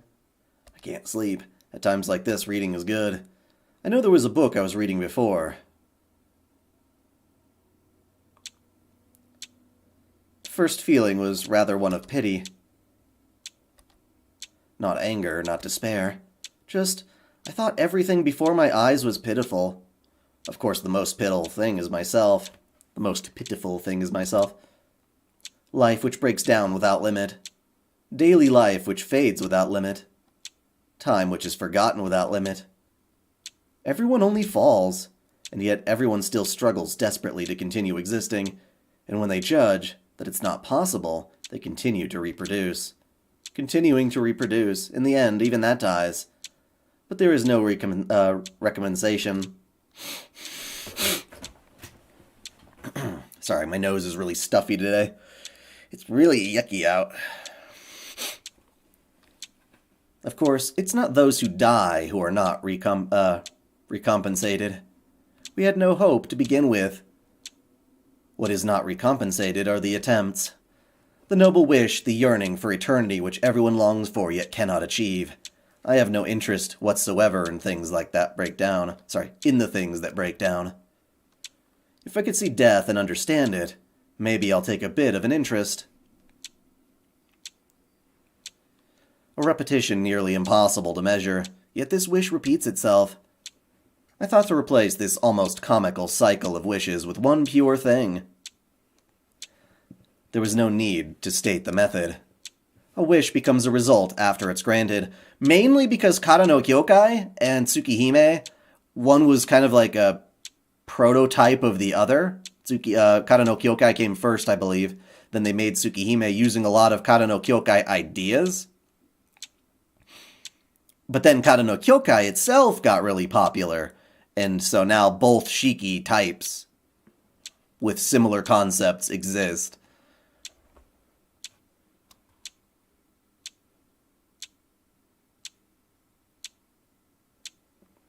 Kishima? We're getting a little ahead of ourselves there. A wish becomes a result after it is granted. I lived solely for that reason. It could not be termed conviction. Just the first word I learned happened to be eternity. Oh?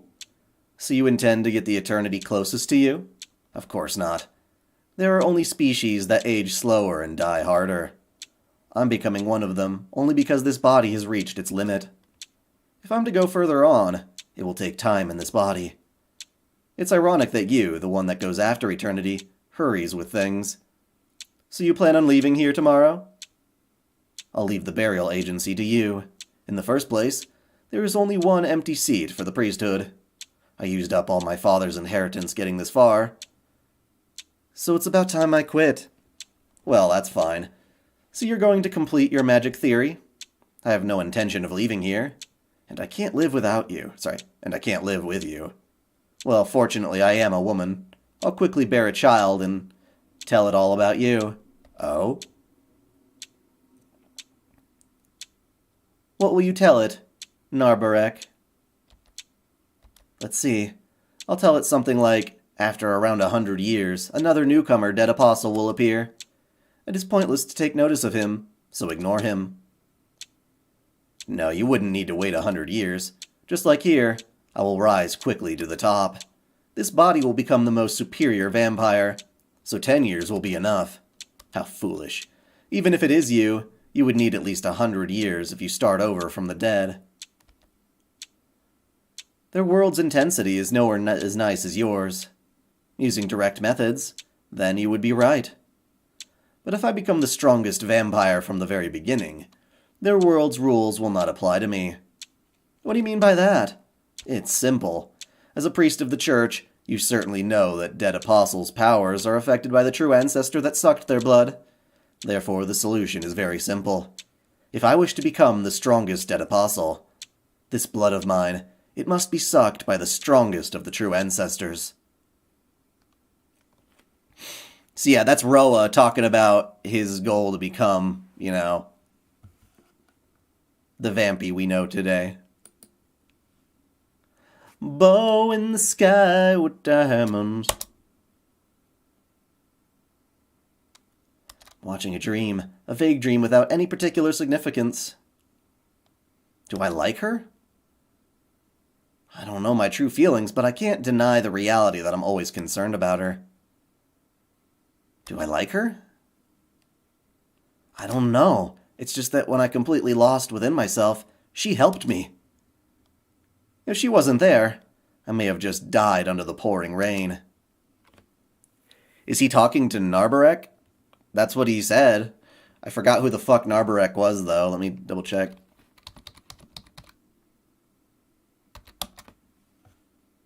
Oh, Mr. Dawn, huh?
Okay, so Narbarek was the head of the burial agency.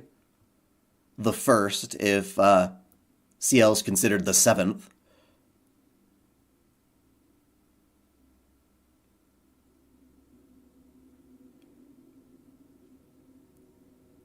Or rather, he's the... yeah.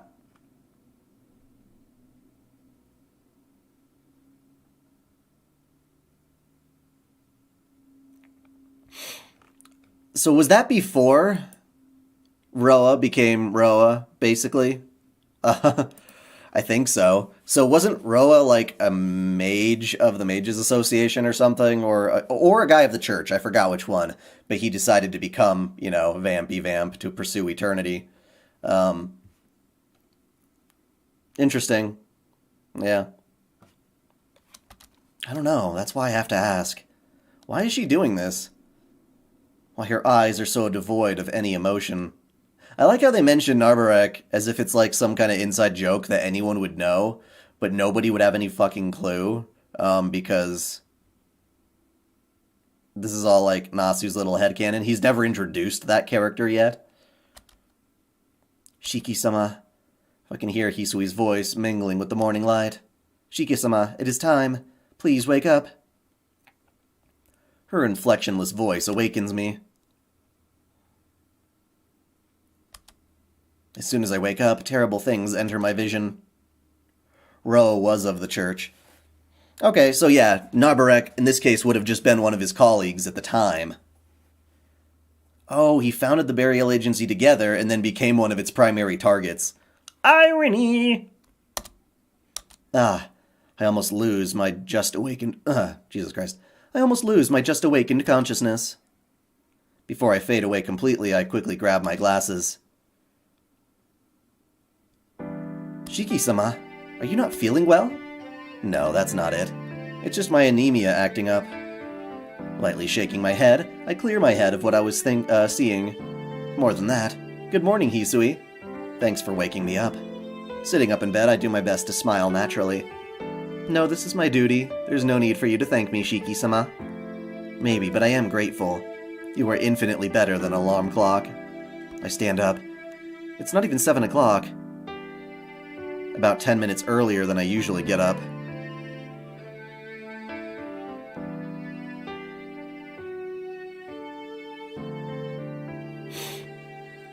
Yeah, so the original Narbarek founded the burial agency. That's the one that was talking with Roa.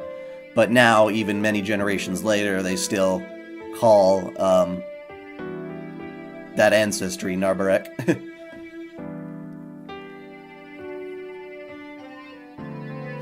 Breakfast. I'll be there soon, so please go ahead of me.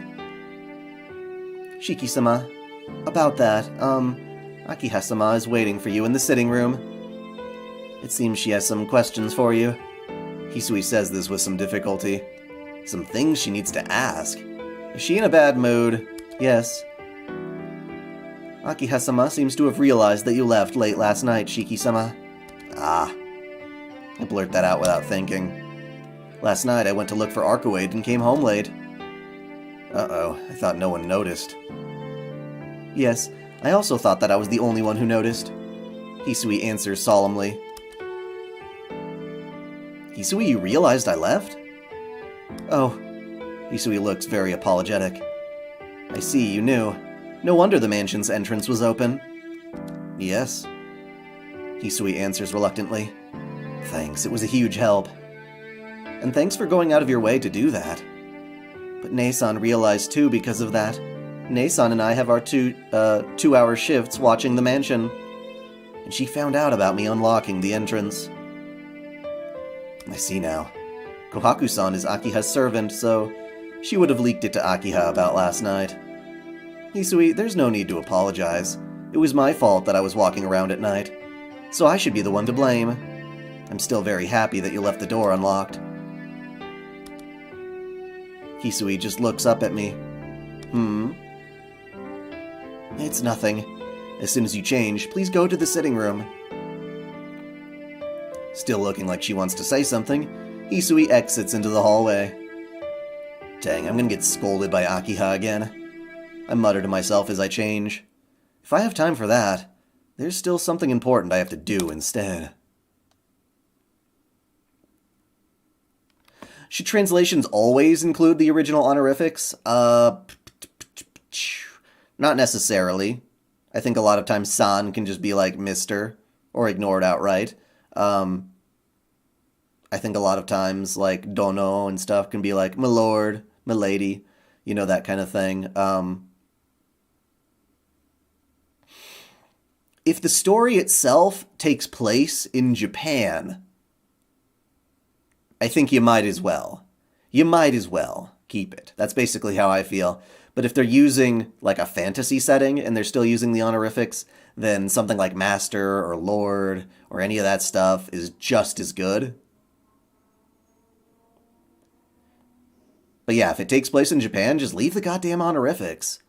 Now, if it's a dub, you don't necessarily have to pronounce it every time, but seriously, if you're into anime and you don't understand honorifics by now, Jesus.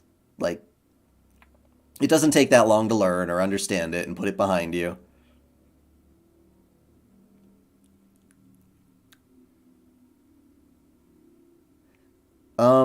I can't remember if Satsujinki had glasses or not. That would be your answer.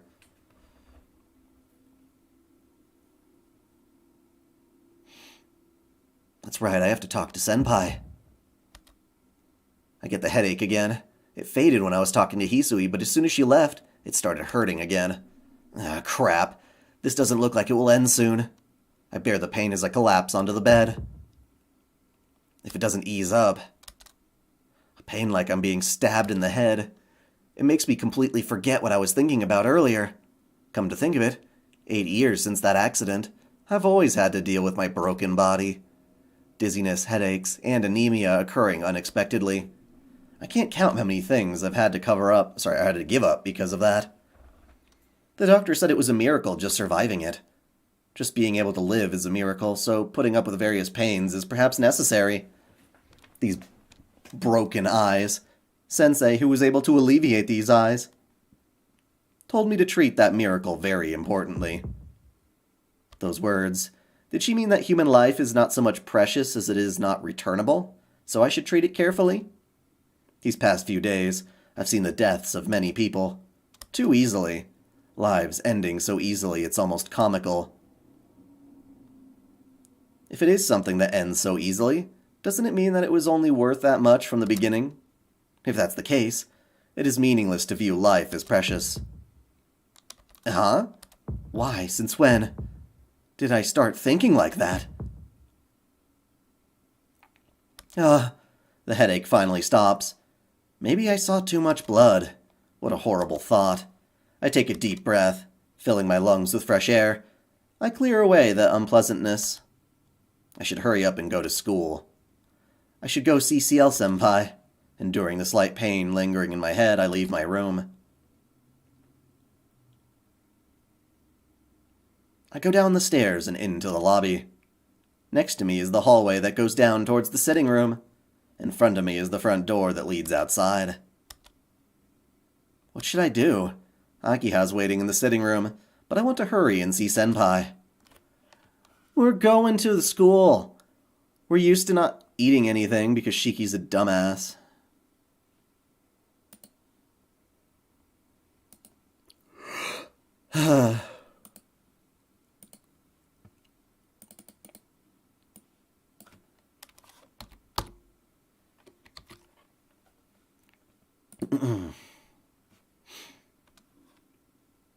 I have to find out about Senpai.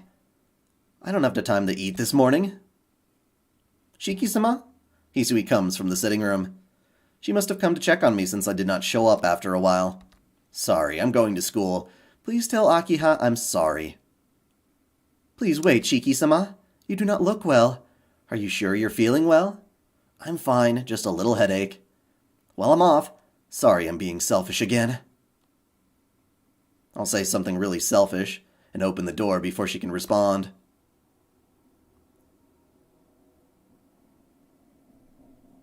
I wonder what would have happened if Toko met her instead. I mean, Toko helped out Shiki to Yogi, so it couldn't have been that bad. Maybe she would have trained Shiki to use the eyes, kind of like she trained Ryogi. I reached the school gate. Since I ran from the mansion, it's not even 7:30 yet. I stand and wait for Senpai by the gate. Who made the Kara no Kyokai anime? I mean, it was animated by Studio Ufotable, who later did all that Fate stuff.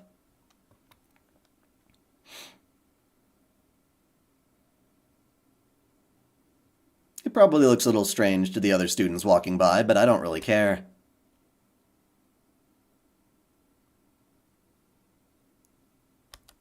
Senpai doesn't show up. It's past 7:30 already.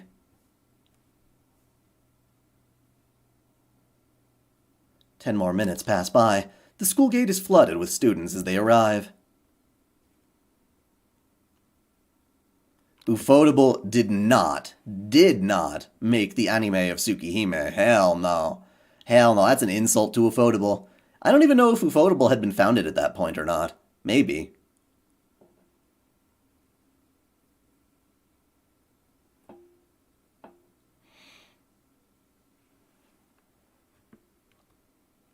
No, I don't know what studio did Tsukihime, the original one. It doesn't even feel like Studio Dean. Studio Dean did a decent job, more so, of the Dean Stay Night. Let me see here. Tsukihime anime, my anime love. Since you all seem to be wondering,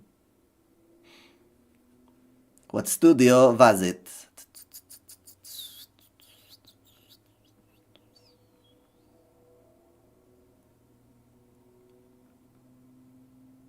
It was JC staff.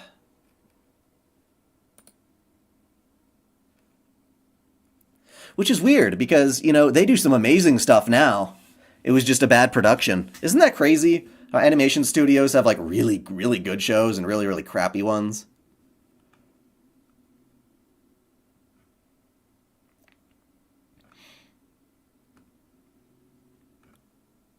Like, they do Danmachi, and Danmachi looks amazing. I don't know what the hell.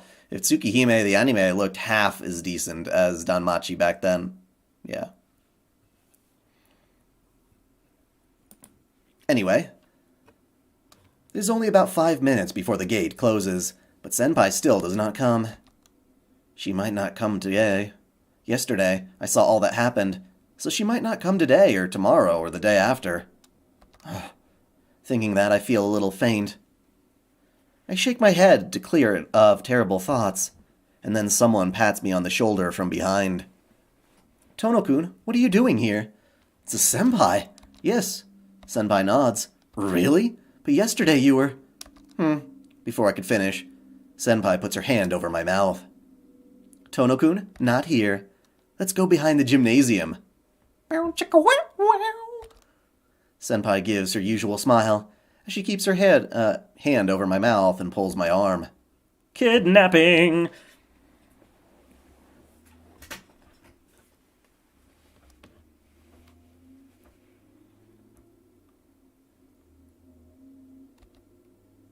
I try to tell her to stop, but I can't speak. She forcefully pulls me away. The school bell rings overhead.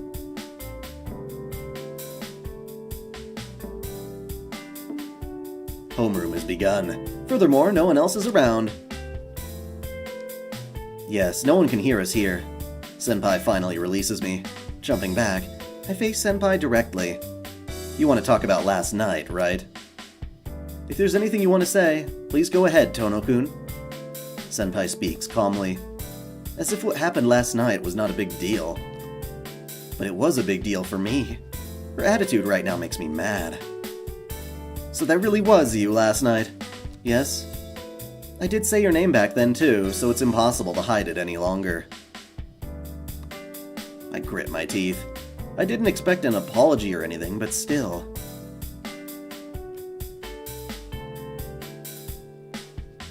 But you said that wasn't you. What wasn't? 3 nights ago, I asked if you were the one that helped me that night in the park, and you said it wasn't you. That was a lie. Succinctly. Senpai says so. A lie? Senpai?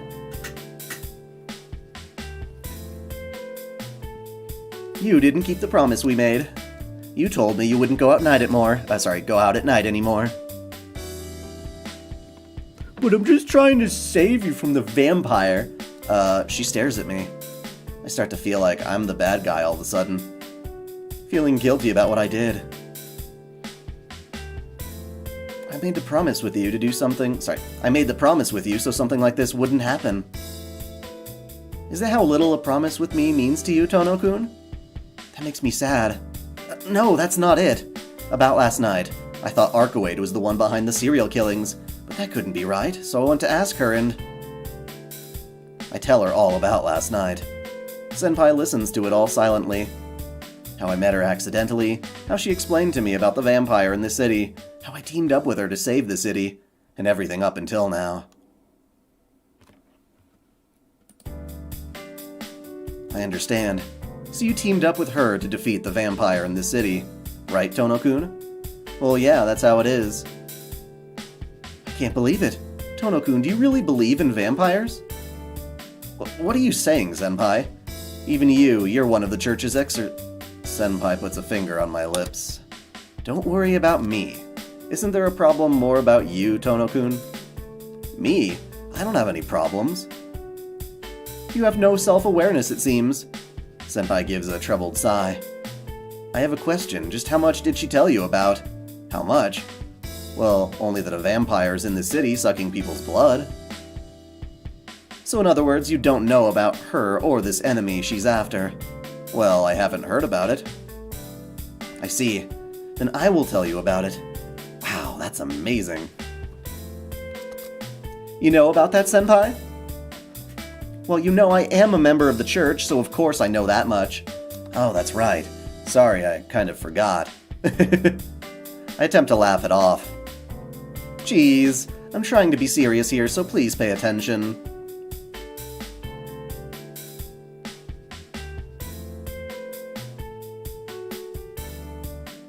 I nod in assent. Huh? But isn't that a secret? Arcoade, she said you were all incredibly secretive.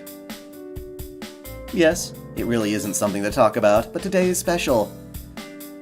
There isn't anyone watching over us or anything, so as long as you don't tell anyone, then it will be okay. What will happen if I tell someone else about you, Senpai? Yes, I'll just do exactly what you're thinking of, Tono-kun. Senpai gives me that frightened response with a smile. Well then, I'll keep it very simple. Tono-kun, how much was explained to you about vampires? Just about how there are two types, how dead apostles are the vampires that suck human blood. But I think I know what kind of monsters they are. That's true. Tono-kun, you did actually defeat a vampire. But you did help me at the very end, Senpai. Yes, I watched you annihilate Chaos. When I came, Chaos was already dying, though. I'm surprised. Then Senpai knows about my eyes? It was terrible. That woman made you do such a thing. If she had a conceptual weapon to defeat Chaos, she should have used it herself. After seeing your bloody body, I thought I should punish her then and there. You too, Tono-kun. Even if you were given a weapon that can kill vampires, what were you thinking fighting that thing? Does she have a hold over your weakness or something? Still looking surprised, Senpai complains aloud. Senpai? What's this weapon that can kill vampires? What do you mean? I'm talking about the knife you have, Tono-kun. Oh, I guess she wouldn't tell you about it. It's not good for her either. Let me see. Vampires have the ability to recover from most injuries they receive. With ordinary outside force, I mean normal weapons. With such things, you cannot cause wounds greater than the speed of their recovery. To kill a vampire, you need an outside force greater than their speed of recovery, or something that nullifies their ability to recover. This ability of theirs, the Curse of Restoration, actually isn't treating the wounds. Instead, it's reversing of time to restore the body back to its original state. An occult artifact, which nullifies this effect, is called a conceptual weapon. Senpai cheerfully says all these things I can't understand too well. In short, a magical weapon. We usually lift their curse, looking into their human past, so we do not usually use them. But for those that were not originally human, we use them, kind of like a secret weapon. Your knife. It is not an anti-vampire weapon Your knife. Is it not an anti-vampire weapon she brought? Or is it a family treasure? But it would be strange for the Tono family to possess an anti-demon weapon. Senpai ponders aloud. I don't know what she's thinking, but it seems she has no idea about my eyes. Senpai? Where did our conversation about vampires go? With a start, Senpai stops mumbling to herself. She smiles as if to hide her embarrassment. As usual, her personality is hard to understand. Let's get back to the main subject. Please listen carefully, Tono-kun. Yes, please keep it short. It seems you already know about how there are true ancestors and the dead apostles. So it is very simple. The enemy she is after is a dead apostle, nicknamed the Serpent. Among the dead apostles, he is considered a heretic, a special vampire. This vampire is not as strong as Chaos, whom you defeated, but he is more difficult an opponent to eliminate than this chaos in a way, since he comes back to life even after he dies. Senpai, vampires are immortal. So isn't it natural for them to come back to life after dying? You eliminated chaos, right? Even if they are vampires, if you destroy their body and soul, they will be vanquished. If you kill a vampire, they will die. But the serpent is a vampire who has conquered even this. Tono-kun, are you familiar with the cycle of reincarnation? It is part of the Buddhist doctrine, so I would think a Japanese would be quite familiar with it. Yeah, it's that thing where when someone dies, they're reborn again as another human. Yes, exactly. In other words, the vampire named the Serpent has made this cycle of reincarnation his own. That's what I mean when I say he comes back to life even after he's killed. Reincarnation? You mean if he dies, he'll start over again as a baby? Yes. While the Serpent is alive, he chooses his next host, and then when it's born, he transmits all of his information. He transmits all of the information of his self. The Serpent's information stays deep within the baby until it matures, until it gains sufficient intelligence. As soon as that baby has the intelligence to succeed his self, the baby becomes a new vampire that is the Serpent. Wait a minute. What's that? Don't tell me he does this surgery on it while it's in the mother's womb or something like that. No, it's not anything medical, because the instant his body is destroyed, he reincarnates into the body he chooses as his next host. I said all of his information earlier, but to say it simpler, think of it as his soul. It wouldn't be quite correct to say that his soul propagates through the air and takes over someone's body, but it's similar to an electromagnetic wave. In this case, the human brain is what does the transmitting and the receiving. His exceptional point is that he took this soul, which is incalculable, and something that disperses as soon as it leaves the envelope of the body, and processed it as something that could be transmitted. Her words don't seem quite real. I do understand what she's saying. The Serpent guy is reborn as a baby when he dies, and this baby turns into the Serpent vampire when it becomes an adult, but if I believe your story, it means that he will never die. It's not immortality, but it's worse than that. Being killed and reborn as something else, as someone else. That's like living forever. Yes, exactly. It was 800 years ago when the Serpent first became a dead apostle. Since then, the Serpent has been reborn 17 times. Every time, Archewade Brunstad has killed him. Archewade did? Yes. To her, the Serpent is a special vampire. Well, the Serpent has a special meaning to me as well. But even if he dies, he will just be reborn, right? So killing him over and over is pointless, isn't it? Yes. He is killed by her, reincarnates, and then killed by her again. That cycle has repeated itself over and over. If Archewade had the power to kill not the body, but the meaning, then this probably wouldn't be happening. Senpai looks down a little, and she seems to be gritting her teeth. I don't know why. However, it seems that Senpai also has a grudge against the enemy like Archewade does. A vampire that's reborn every time it's killed. That's Archewade and Senpai's enemy. Senpai, this Serpent guy, what kind of guy is he? He was originally a man, but that can change depending on the body he reincarnates into. The troublesome part of this dead apostle is that they're always hard to find.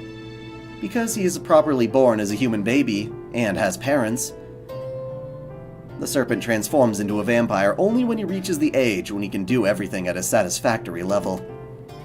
Until then, that human shows no hint of being a vampire. But once the Serpent awakens, he uses the relationships he gained until that time to blend perfectly into society. I heard that the church detects the Serpent's presence usually after a whole town is turned into the dead. I see.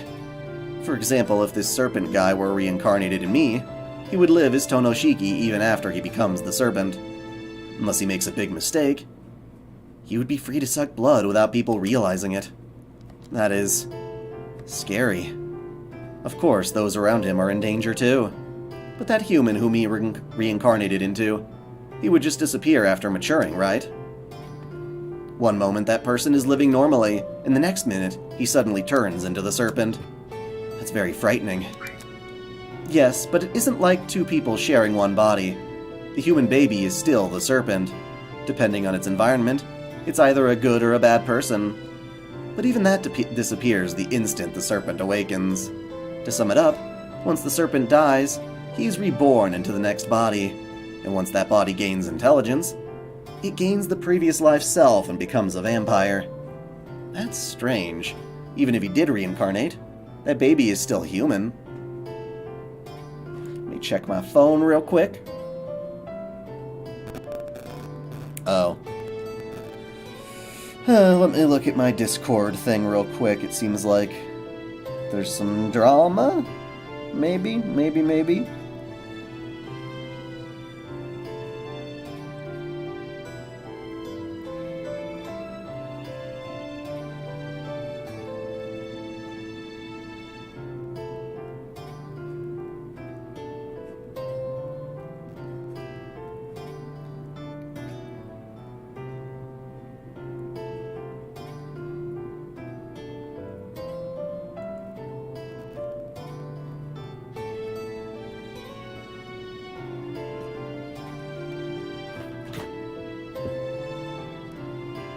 Even if he did reincarnate, that baby is still human. So even if it does gain the self of a previous life, the body shouldn't turn into a vampire, right?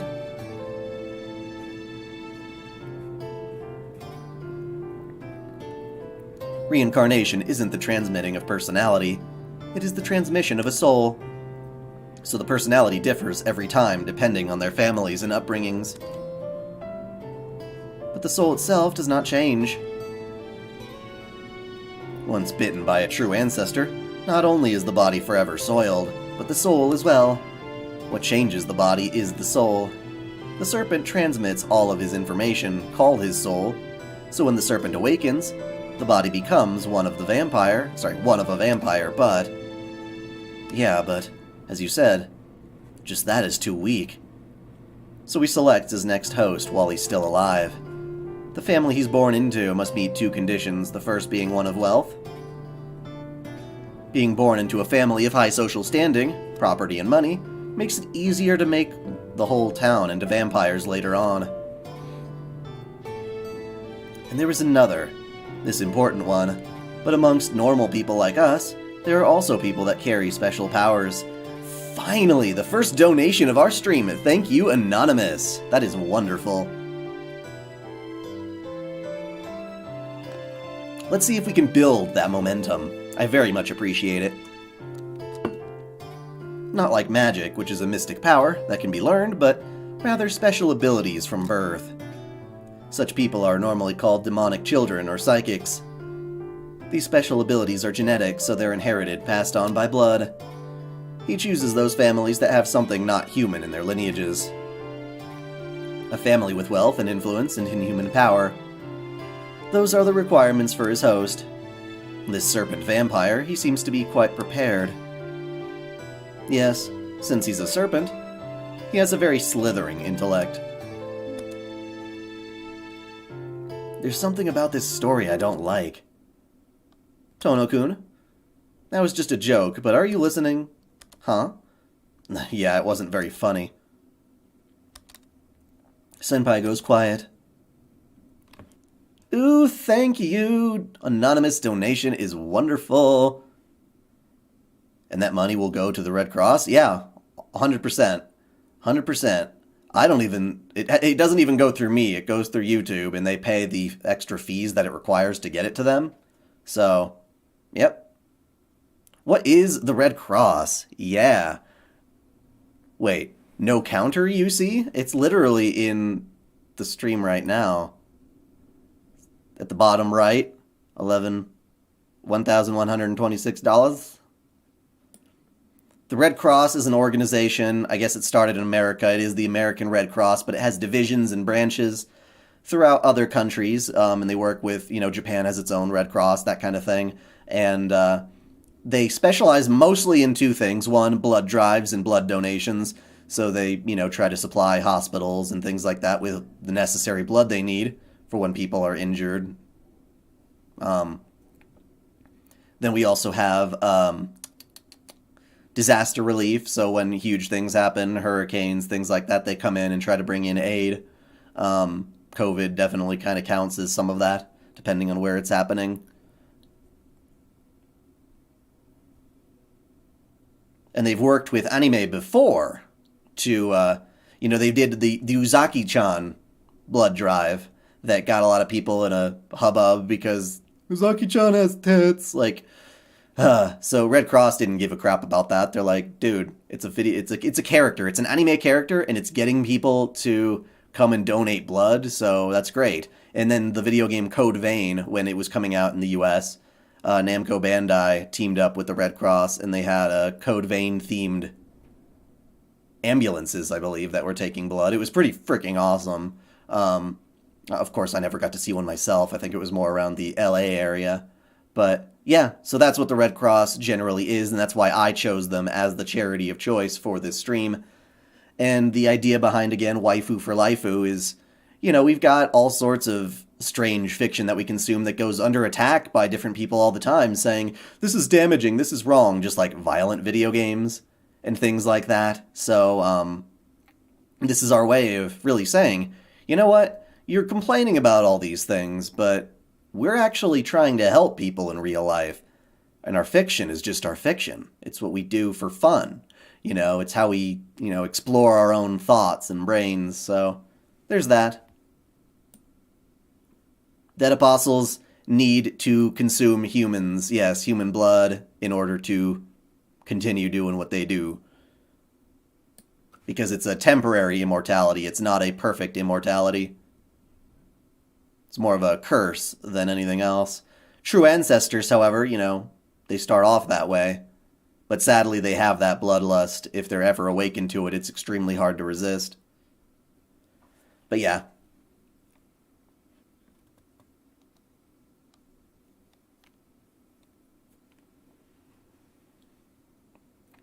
Screw the haters.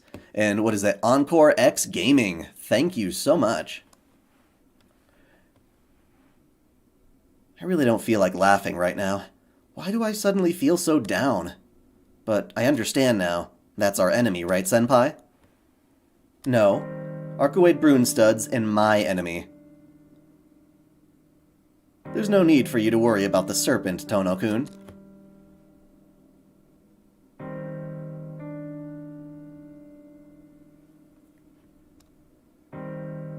No, true ancestors are not dead apostles. They start as true ancestors. They can become monsters if they fall to it. Danny26, MSCH. I'm not sure how else to say that, but thank you so much.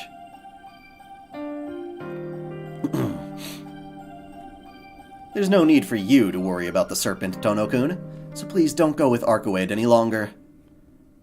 Either I or that woman will destroy him. There's no need for you to face any danger. No, a dead apostle is a normal human who's bit by a true ancestor. That's how you get dead apostles. And then when dead apostles bite other people, they could either just suck their blood and let them die, or they can leave some of their blood in there and make them into a puppet known as the dead. So it's a hierarchy. Danger, look. Isn't just living in this city dangerous enough? Even you, and even Arcuate are fighting to protect this city. So I can't overlook this either. No. She isn't thinking about this city. She's only after the serpent for her own reasons. Tono-kun, the dead apostles were once human. There are two ways for them to become vampires. Either they would have their blood sucked by the true ancestors, who were originally born as vampires, or they change their own bodies through their magical research and their quest for immortality. The serpent had his blood sucked by a true ancestor to become a dead apostle. Do you understand? The serpent was a victim of the true ancestors, a race beyond ours. Senpai stares at me. These emotionless eyes tell me that she's going to say next. Don't tell me that true ancestor was Arkoade Brunstud, the royalty of the true ancestors who made her only mistake 800 years ago. She is the one who made the serpent. Huh? From the very beginning, the true ancestors were in existence far separated from ours. The dead apostles certainly are vampires that wield immense ability, but that ability is only an extension of human capacity. Because they have managed to attain a long life, they are able to develop their abilities and manage to refine it to those of super abilities as a result. In other words, anyone can develop abilities equal to the vampires if they have a long enough time. Yeah, I think I've read that somewhere. They say immortality, being a vampire, isn't something that great. But the true ancestors are different. From the moment they're born, they possess power beyond human comprehension. From the beginning, these true ancestors are in existence closer to the world than humans. We humans have flourished this much by isolating ourselves from nature. While we receive blessings from nature, we steal it. And even if nature is destroyed, we will not be destroyed. We became the most superior race on this planet, probably because of this one sin only we humans carry. We can no longer be a part of nature. In its place, we have gained ways to even destroy nature, this whole planet. However, from the nature's perspective, this is evil. The world itself is a form of life. Sorry, I noticed a drop. The world itself is a form of life, so it has the will to protect itself from us. But it does not have senses, so it creates a presence separated from nature, like us, to reconstruct us. Senpai's weird. Nature doesn't have a will of its own. In the Nasuverse it does. Yeah, it can't, but can it be that we just can't feel it? Nature, the earth, possesses a will. That's why it exists and tries to stay beautiful. The problem isn't that we can't feel it. It's that the standard of what nature thinks is beautiful and the standard of what humans believe is beautiful are the same.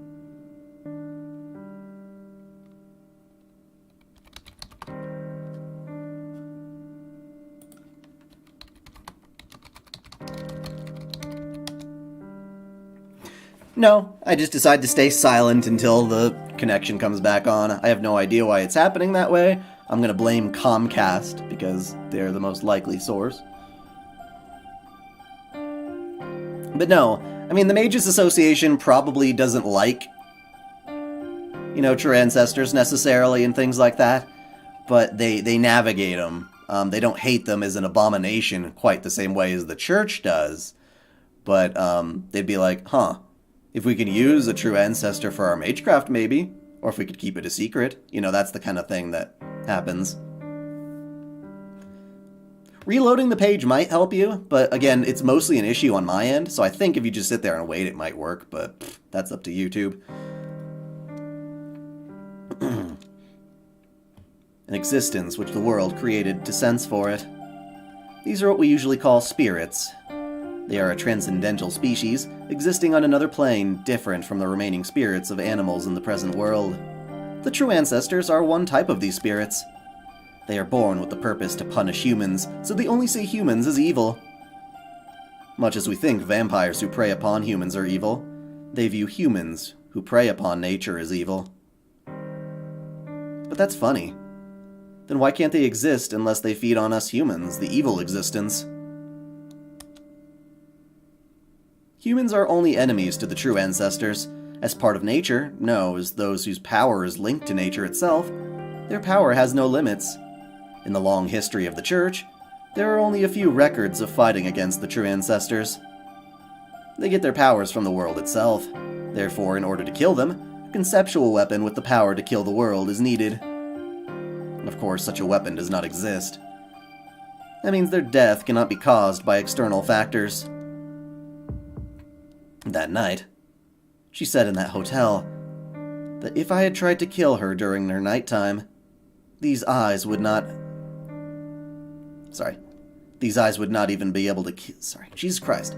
These eyes would not even have been able to see her death. That's a very poorly written sentence right there. In other words, It means she cannot die.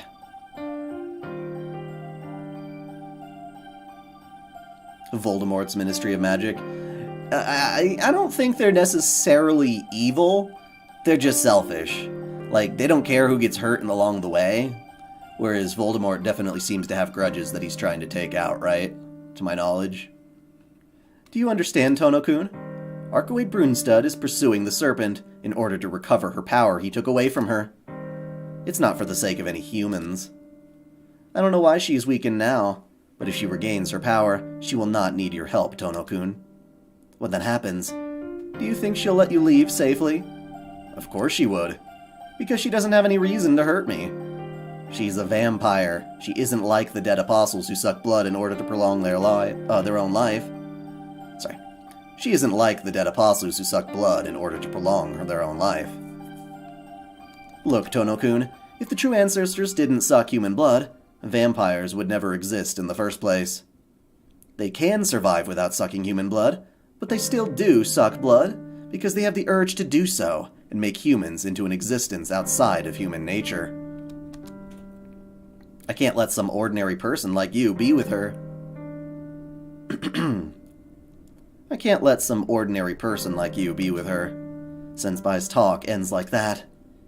It might be because of my dizziness, but it seems like everything she's talking about is totally unrelated to me. Tono-kun, does that show you how dangerous she is? Yeah, well, I get the gist. So please don't cooperate with her anymore, okay? I can't do that. I can't consent to what Senpai is saying. Because Senpai doesn't know Archway. She doesn't know how good of a person she is. Tono-kun, Senpai groans. But even if she makes that face, I can't lie to myself. Sorry, Senpai. I also have my reasons, so I want to help her. It's true that I don't know what she'll do if I turn against her. But it's also true that I just can't leave her alone. Please don't say stupid things. Tono-kun, you're just a normal boy. So you shouldn't do such dangerous things. Yeah, I'm grateful for your concern. But there are some things that I want to protect if I can. Such as this city, and my peaceful time with you at school, Senpai. Well, even though you ended up protecting me. But it's just too dangerous. You were nearly dead when you fought with Chaos. Isn't that alright? Besides, if Archway really is that strong, shouldn't defeating this serpent vampire be simple? I'm telling you that she's the dangerous one. Please open your eyes already. She isn't human. You don't know when she'll suck blood. She is much more of a monster than the dead apostles. What? I know that Senpai is really worried about me. But I can't allow those words. Just stop, Senpai. She isn't a monster. You shouldn't say those things when you haven't even talked to her. That is true. But she is a vampire. Please understand that. No, that's wrong. Look, Senpai, Archway doesn't suck blood. She told me herself, and I don't think she's lying. I don't know how these other true ancestors are, but Archway is different. Just her. She is definitely... Definitely what?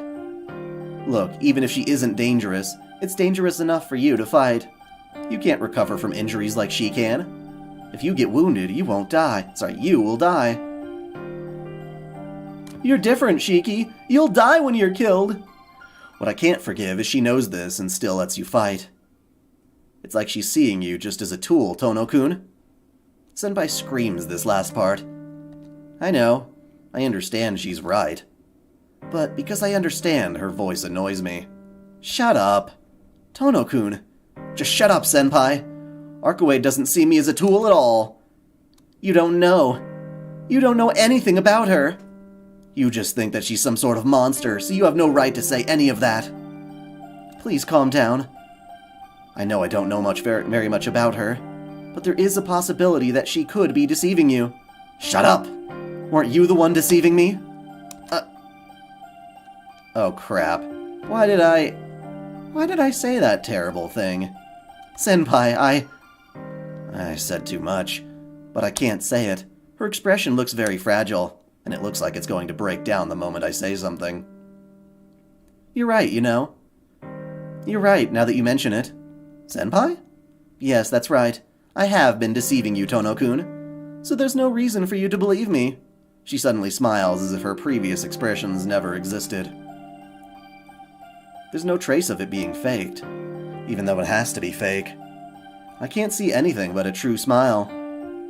I apologize for taking your time. Then, I'll just disappear now. Huh?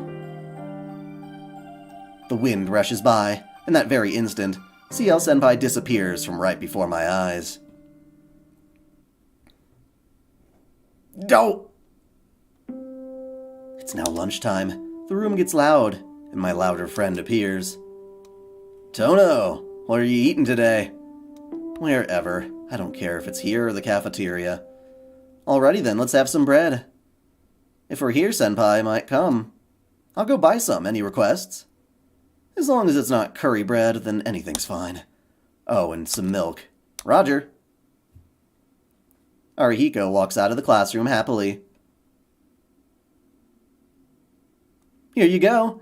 2 curry breads and some milk. Thanks for waiting. I told him anything but curry bread, but I guess that had the opposite effect. I thank him and toss him some money. I start to chew on my curry bread. Hey Tono, did Senpai come? I shake my head no. Damn. Maybe she's in the cafeteria today. Arihiko, she won't come anymore. What? Did you get in a fight with her? That's not it, but she doesn't like me anymore. I'm sorry, Arihiko. If you see her, tell her I'm sorry. I really do feel it now that I mention it. I hurt her badly. She won't come see me ever again. What's this, Tono? Are you telling me sorry for asking her out without... Jesus Christ, what? Are you telling me sorry for asking her out without asking me? If that was the case, it'd be much better. Yeah, if it was sorry or goodbye, there would be some hope left. Certainly, I think that was a pretty bad thing to say, but I'll just disappear. That's too much, right, Arihiko? I say this and put my head down on my desk. Classes are over. It's a Wednesday, so the rest of my classmates run out of the room as soon as classes end. It's a Wednesday like any other, but I don't feel like doing anything. Even if I went to the tea ceremony room, Ciel-senpai probably wouldn't be there. As lifeless as the dead, I go back to the mansion. Welcome back, Shiki-sama. Hisui greets me as soon as I get back to the mansion. Even though Hisui was waiting for me this whole time, I can't even bring myself to greet her, and I make my way to my room. What do you mean, what's with Shiki's hands? After dinner, I return to my room. There's still a little time before I'm supposed to meet Arkuade. Please don't say stupid things. Tono-kun, you're just a normal boy. You shouldn't do such dangerous things. Senpai was just worrying about me. In the end, is it just that I chose Arkuade over Senpai? Why don't you understand your own feelings, Shiki? I ask my reflection in the window glass. Tch. My light headache returns. Recently, I've been having more headaches. Up until now, the effects of my anemia have only been dizziness. It probably changed to these headaches because I've started taking off my glasses and seeing death. It's time. It's time I promised to meet Arkuade. No matter what Senpai said, I have a promise I made. Putting my knife in my pocket, I exit my room. Oh, you missed Shiki. You missed it? Someone said that Shiki could make Ciel pregnant with his hands. Why? What? That makes no sense. I go outside. There were never many people around the mansion to begin with, but because of all these serial killings, it's unnaturally quiet. Even after 10 o'clock, but the emptiness makes it feel more like past 1 o'clock. Huh. It is well into October and the wind is starting to blow colder. Fall is nearly over as well. I walk down the empty street, holding these sentimental thoughts. I make my way around the mansion wall. Past here and down the hill is the park where Arkuade is waiting, And then, I see a black figure leaning on the mansion wall. A woman clothed in black stands not to block the way, but just to watch me go by. Where are you going this late at night? Senpai doesn't even look at my face as she says this without the slightest inflection in her voice. Senpai? I freeze dead in my tracks. I can't look at her in the face either. I feel uneasy about what happened this morning, so I can't bring myself to directly look at her. Even after I said all that, you're still going to see her, Tono-kun? It can't be helped. I can't leave her alone, and I can't ignore the vampire in the city either. Do you think we'll get something akin to the Taiga dojos? That would be fun. I think so. I think that's a good idea, anyway.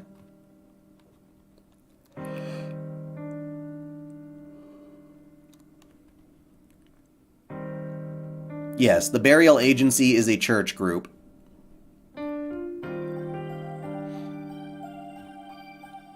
I see. You've got a point there. She closes her mouth. I pass her figure on the wall. Sorry, Senpai. About a lot of things. Please, don't worry. You weren't mistaken. I hear her voice behind me. It doesn't seem like she intends to stop me from seeing Archwade at all. I guess Senpai has completely given up on me. Well then, I'll be going. Yes, please do as you like, Tono-kun. I can still only hear her voice. Yet, I walk away from the mansion without even turning around. Ciel already has her Tiger Dojo segments, and they can do that, but maybe they'll make them more animated, make them more excited. More exciting, I guess. Sorry. The footsteps echo in the night along the residential street. The footsteps echo in the night along the residential street. They aren't the footsteps of a heavy man, but of a much lighter body. In addition, I'm wearing sneakers, so they don't make much sounds. Only shoes with a hard bottom can make that sound. For example, shoes like high-laced boots. Actually, I don't even need to give an example. Without a doubt, those footsteps belong to high-laced boots. I stop. The footsteps cease at the same time. This isn't any good. If I just ignore her like this, we'll reach the park soon. I should just go out and say it. I turn around. Hey, Senpai. Yes? Is your house this way? No, it's in the completely opposite direction. You went there once, Tono-kun. Did you already forget? No, I remember. I just didn't have that much confidence in my memory. You should, because my house is on... Sorry. You should, because my house is that way. Oh, that's right, I say with a smile. Yes, it is, she says, returning my smile. Well then, I'm going this way. Yes, please do as you wish, Tono-kun.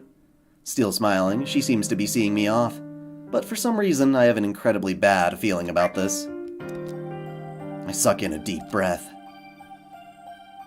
What's wrong, aren't you going? Senpai asks. In that instant, I dash down the street. I start to pant heavily. This far. Running full strength, this far, she shouldn't have followed me. Tono-kun, going wild like that is dangerous, you know. A hand pats my shoulder from behind. Ugh! I instinctively jump back. Senpai stands behind me as if it was perfectly natural to do so. Why are you following me, Senpai?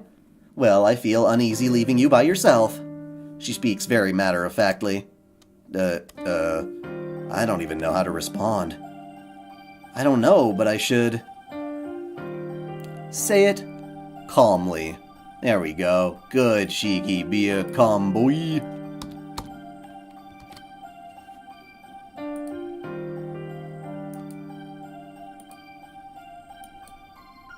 Yeah, he tried to run away. Wait a minute. Senpai, didn't you say I could do as I wish? Yes, please do as you wish, Tono-kun. Senpai nods and smiles. Good, I wasn't just imagining it. Then this is goodbye. You shouldn't be following me anymore. Huh? I'm not really following you or anything. Senpai. I simply have something to do in the park. I don't know where you're going, Tono-kun, but if you're not going to the park, then this is where we say goodbye.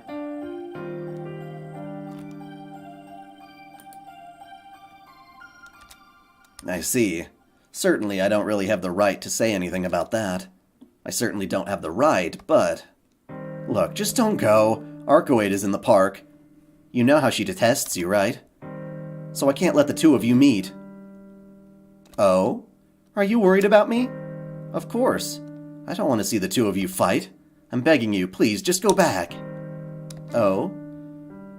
I see, you're not worried about me, but you're worried about her, right? Looking off into the distance, she completely ignores what I say. For some reason, it seems she's doing all this intentionally because she enjoys teasing me. Senpai, don't tell me, you're still carrying a grudge from this morning. She just smiles and doesn't say anything. She's angry.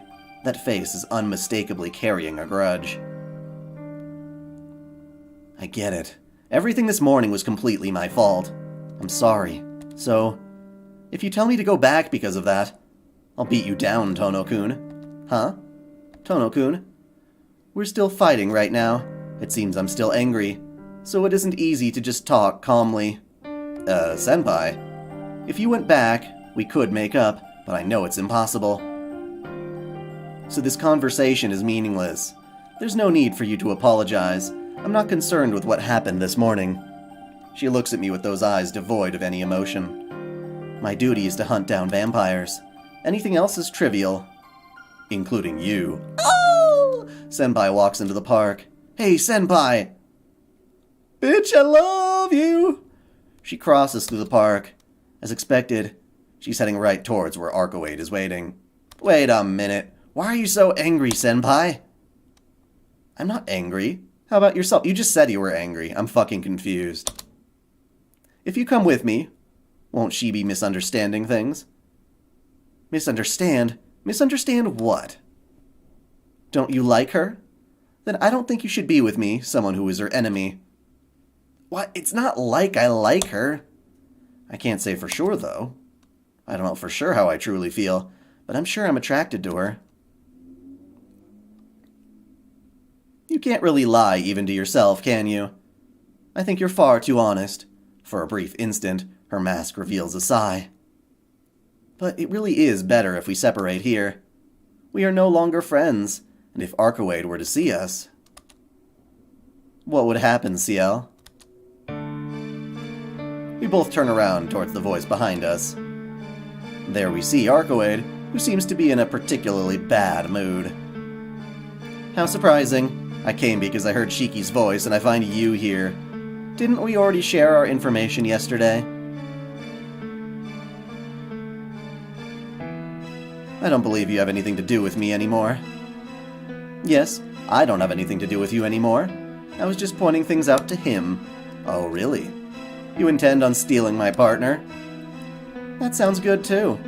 I still owe you from that one injury you gave me. The situation is critical between the two of them. As the one standing between them, I just can't watch. Looking at this problem, our relative locations are Senpai, me, then Arcoade. And if the two of them fight, I would be in the middle of it.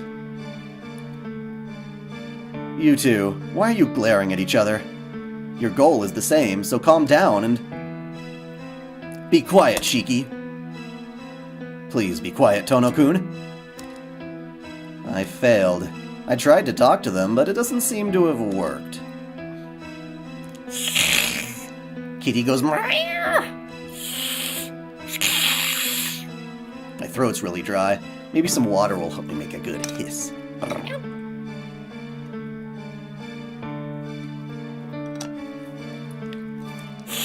That's better.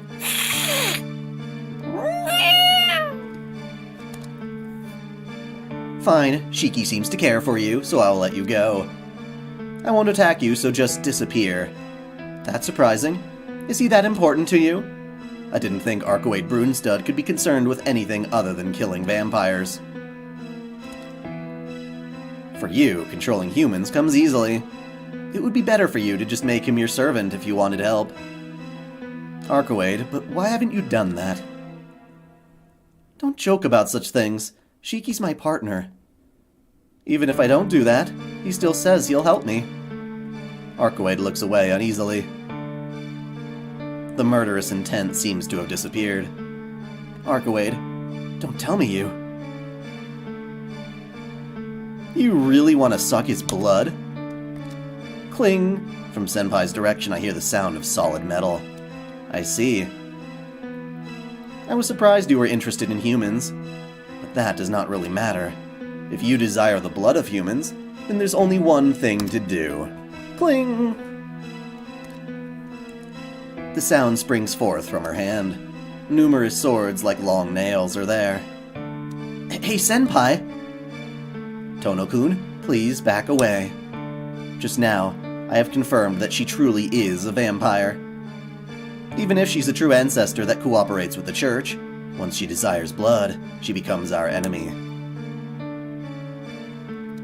Before any victims appear, I will terminate her here. You really do speak nonsense when people do not answer you, Ciel. Very well. If you want to die, then I'll grant your wish and kill you. It's not often I get to kill the same person twice. Her eyes flare with the intent to kill. Senpai receives Arcoade's stare in her fighting stance. Sorry. Oh, comma. I didn't see the comma. It disappeared. Swords at the ready. Freezing. The air feels like it's freezing and I can hardly breathe. This isn't good. This really will kill each other. Sorry, they really will kill each other like this. Wait, you two, please! I said to calm down! Ignoring the tension in the air, I yell out. For an instant, they both stop. After that, the sound of 2 feet kicking the earth. My shout must have triggered the start. The white and black figures crash into each other, as if they were 2 magnets of opposite polarity. The fight between 2 of them is beyond me. Arcoade's body movement isn't something I can track with my eyes.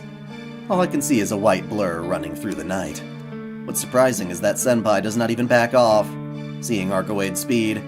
It's not like Senpai moves with Arcoade's amazing speed, but she accurately deflects Arcoade's blazing attacks while standing on the ground. As a third person looking on, their strengths are equal. However, just like Senpai said, Arcoade's power seems limitless. No matter how amazing Senpai is, her power is not something that goes beyond a certain point. In contrast, Arcoade seems limitless. In the beginning, Senpai was overwhelming her, but Arcoade matches her quickly, and is now easily surpassing her powers.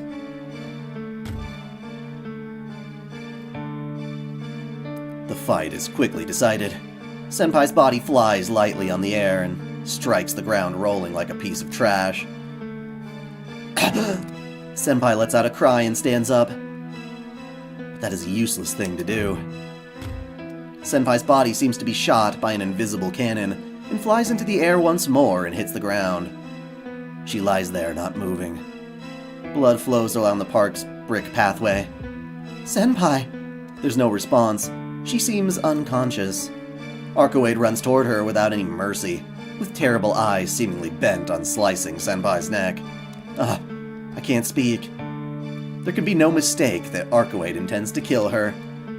And Senpai can't defend herself.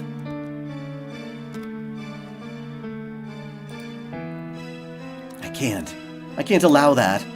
Stop it, you stupid idiot! I frantically run towards Senpai. Arcoade suddenly stops in front of her.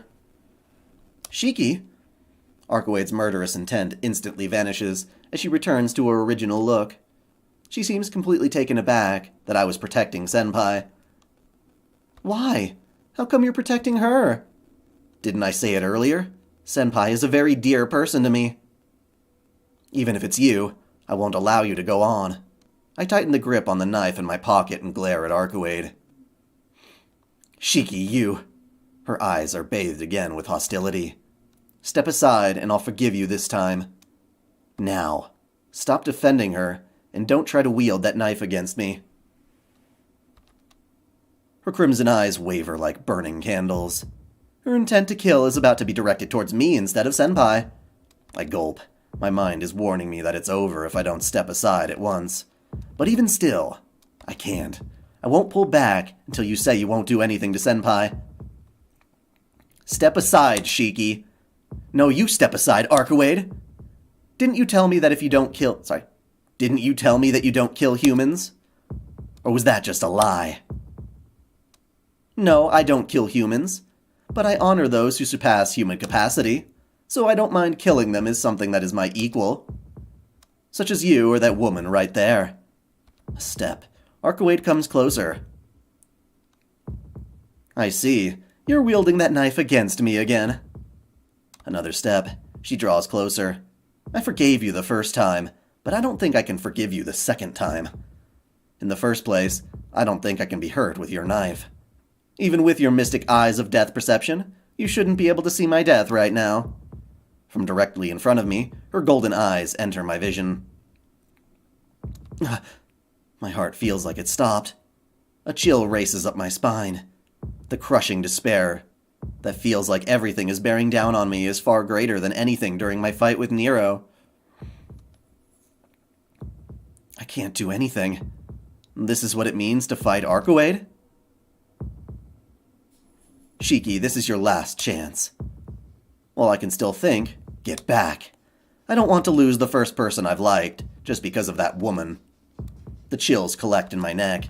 Archewade is in the perfect position to kill me. If that arm moves, she can rip off my neck before I can move my knife. Even still, this is wrong. Why? I just don't understand, Archewade. Why are you such a horrible person only to Senpai? I know you're not the most aware of moral principles, but you're not one to speak about killing people so easily. Shiki. Archewade hostilely starts to lessen. She walks away from the both of us. I see. If you support her this much, then I don't know you. Archewade! Just be careful, Shiki. That woman you're protecting, she isn't the person you think she is. What are you saying? You can be tricked and get your blood sucked by her. So long. Don't come crying back to me. Archewade walks away without even looking back. The only ones left are me and the wounded, collapsed senpai.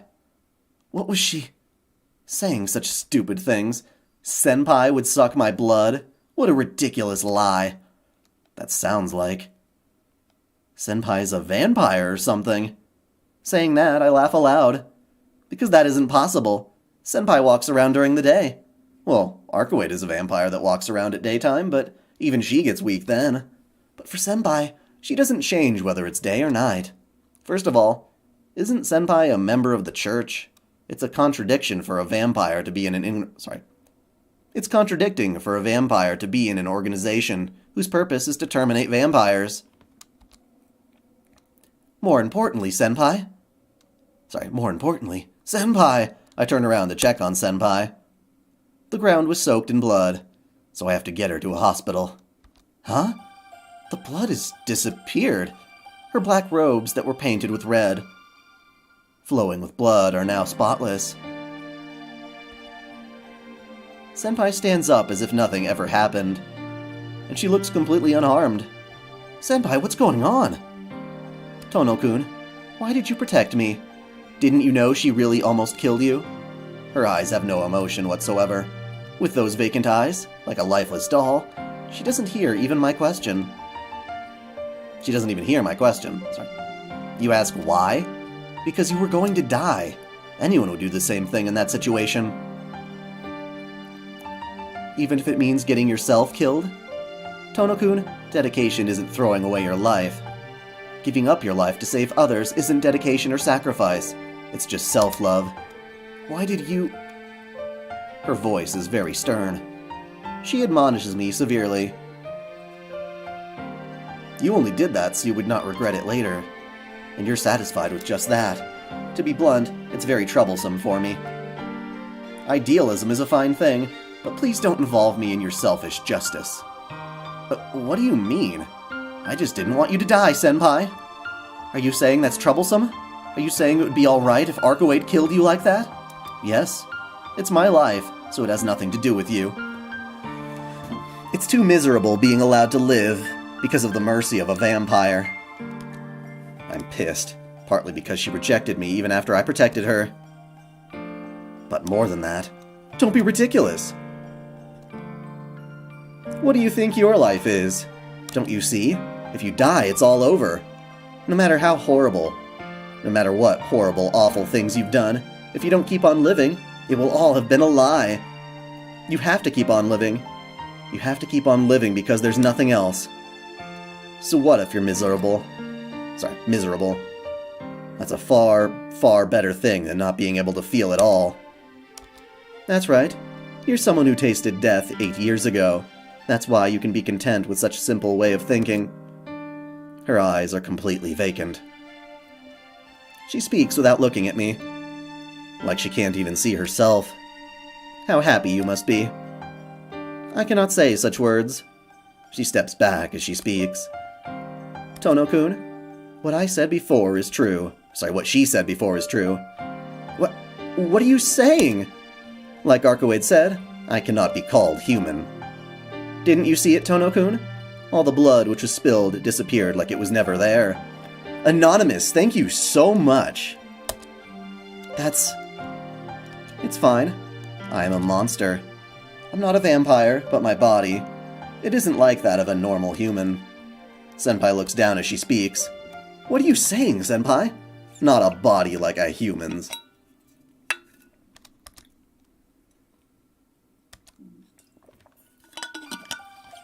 You seem normal to me. Even if it's like this? Senpai slowly takes her sword and places it against her neck. Senpai! I don't even have time to stop her. With a clean sound, it slices into her neck. Oh! We're gonna leave it on that real quick. I got to go to the bathroom.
thank you for your patience. I had to go and eat a little bit too because, man, I'm starting to get a little cold and my body's shaky. It's no good. It is really cold out though, so I don't know. What's with the intent silent? I was out going to the bathroom real quick.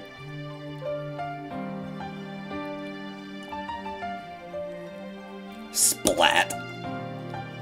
As if painting my very eyes, fresh blood sprays everywhere. Drip. Drip, drip. Man, I really feel bad for Ciel. Especially the part in the manga where they show her, dying again and again and again. Now that we understand that she can apparently do this.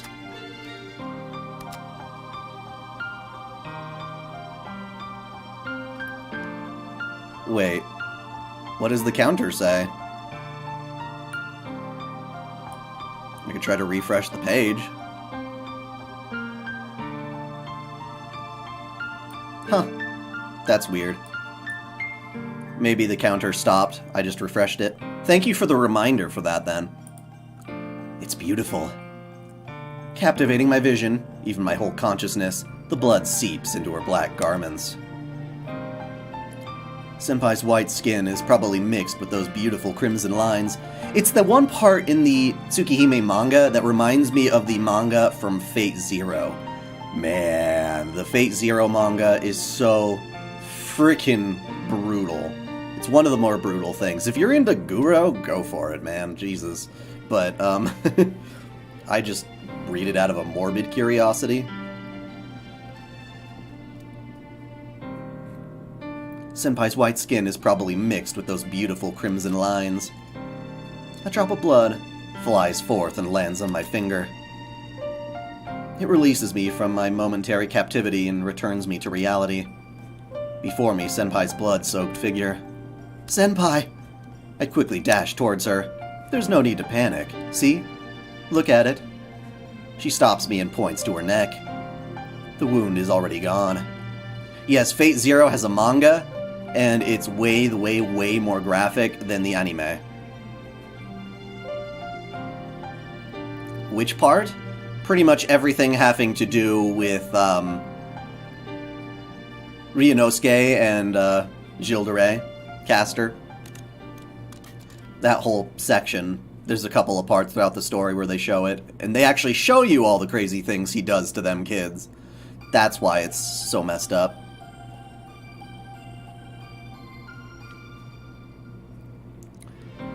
There's a part in the Tsukihime manga, and it's part of Ciel's exposition. It's not actually in the Tsukihime visual novel, she just talks about it. But the fact that Ciel can't die, there's a part in the story where she's killed multiple times in a row. For a very long time, tortured.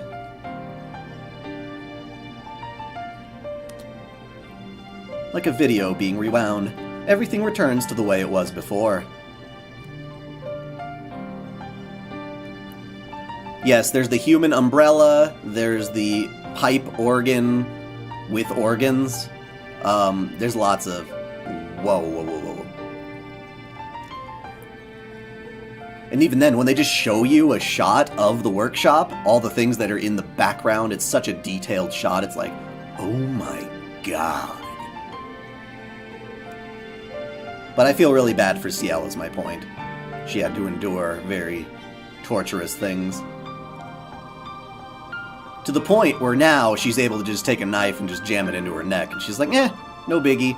Which just means she's gone through so much shit that she's at that point. That's why I feel bad for her. And something like the word rewound truly describes it. Not healing or regeneration. I can't speak. After seeing that, I'm not crazy enough to tell her that she's still normal. That's how it is. If I could have helped it, I didn't want for you to know, Tono-kun. Senpai gives me a sad smile. I don't know what to say. Shiki be like, does that mean I can take your virginity and then do it again?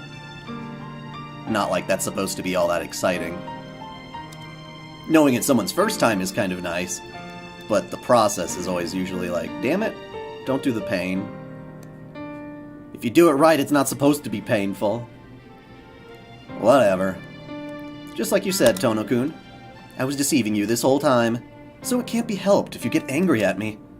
But I can't blame her. Something like that. Even I wanted her to hide it from me forever. I wanted her to stay like the old senpai. But I do not regret what happened this morning. I was really happy you said that it was a fun time together, and that you wanted to protect me if you could. Senpai. But those were really peaceful times I wanted to last forever. Farewell. No! No! To the very end, she gives her perpetual smile and disappears before my very eyes. My mind is in complete disarray. I can't follow after her. Arihiko said that Senpai was a vampire. Senpai didn't deny it, and even showed me proof, and after saying farewell, she vanished. Even if it was a lie. Even if it was a lie that could easily be seen through. If she simply said it wasn't so, things would have been fine. I can't forget her sad face. Senpai, who was that good of a person, just an upperclassman at my school. I didn't want to know she was such a different person. Farewell, her last words. There's no need to think about what it meant. I knew about her, and I even hurt her. But still, she came to see me. But that's all over. I don't want to believe that I'll never see her again. So Ciel is a vampire? That is not technically true. She is and she isn't. It's more accurate to say that she was a vampire. You know how Arihiko said she already killed her twice? That's kind of what we're getting at here. Yeah. We'll go a little further into the route so it's not super spoilery. She's gonna say this stuff soon, I'm sure. I don't want to believe that I'll never see her again. No, this isn't happening. My head doesn't seem to be working. It's just in shock. It's so shocked that I can't tell why it's in shock. You know, this reminds me of what, Wolverine or something? Didn't they say Wolverine heals his wounds or something? That people said, like, what happens if you circumcise Wolverine? Would it just grow back for you to do it again? It's kind of one of those things. I'm so shocked that I can't tell why it's in shock. Oh, your head. I leave the park with my uncertain memories and faltering steps.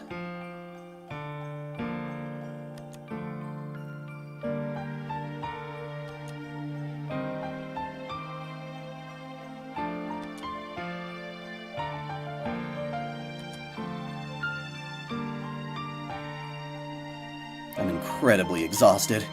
This headache is killing me. More than anything else, without thinking about Senpai or Arihiko or anything at all. I just want to go to sleep. I feel you, buddy. Ciel is like Araragi from the Monogatari series. Yes, I guess so. Although he's such a spaz that it's harder to be, like, sad for him.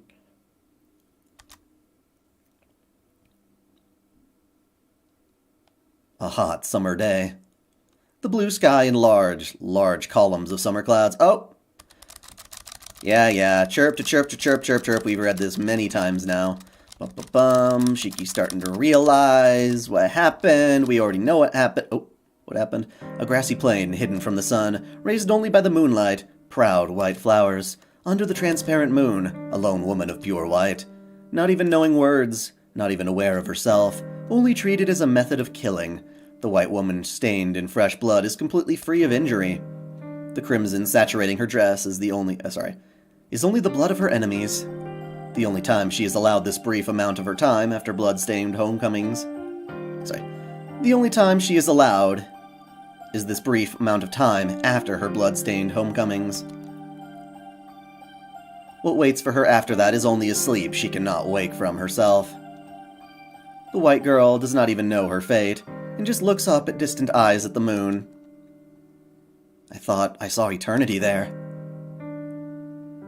Is it an illusion? It probably is, but I don't care. The fact that her figure has eternally seared into my memory is truly...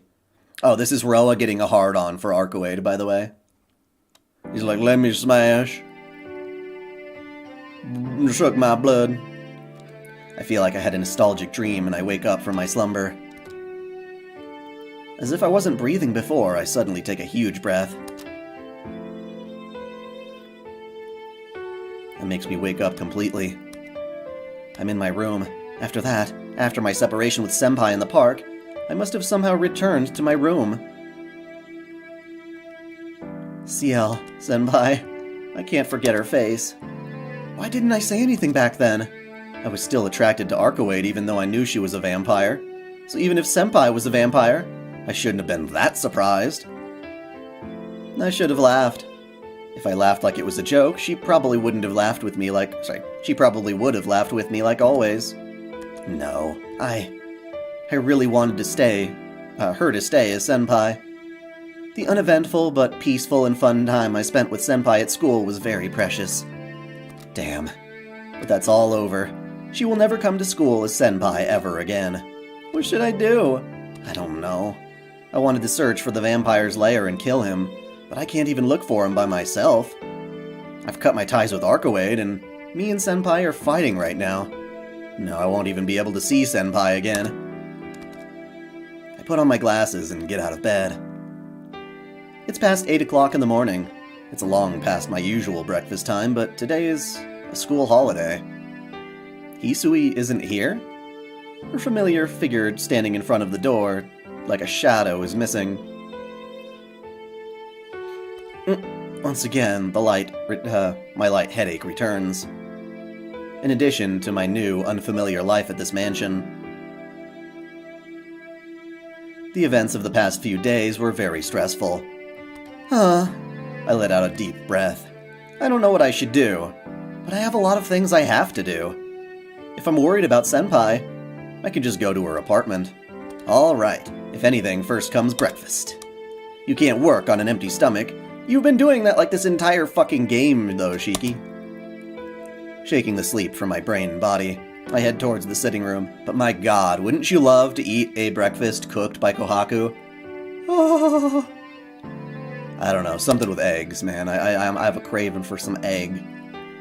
Hisui is in the lobby doing something. She must be doing some redesigning because she's carrying a chair. Hisui?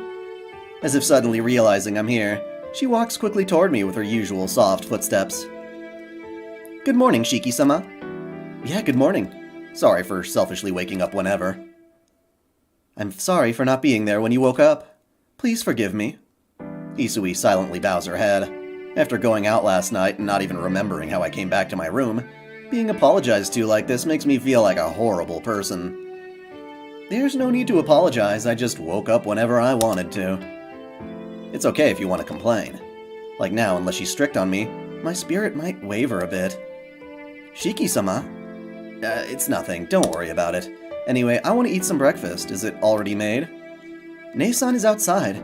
If you want to eat breakfast, it is already prepared in the dining room. Oh, I'll go eat then. Sorry for interrupting your work. After saying I'd see her later, I head towards the dining room. After finishing breakfast, I return to the lobby. I should go back to my room and change, even if I decide to head to Senpai's apartment. Ow! My toe bangs into a chair. Ow! Why the heck is there a chair here? That's right, it's the chair Hisui was carrying earlier. Since it usually isn't here, I just banged into it walking normal without thinking. Dang, I must be really out of it to hit such a thing. I give a sigh. But Hisui is Hisui. Why does she have to put a chair here? What was she thinking in the first place to put a chair where people walk by? The toe I banged on the chair still hurts. It's an excessive pain. A pain that would have never been there if that chair were never here. Fucking chair. How annoying. I was supposed to see Senpai. So why is this suddenly getting in my way? This chair is an incredible annoyance. Why is such a thing here? It never should have been here. If it wasn't here, I never would have stubbed my toe. I get mad and kick the chair. As soon as I do that, the toe I kick starts to hurt even more. Why, you... What a bothersome thing. Disappear. This chair is an eyesore. This chair. This chair. This chair. This chair. This chair.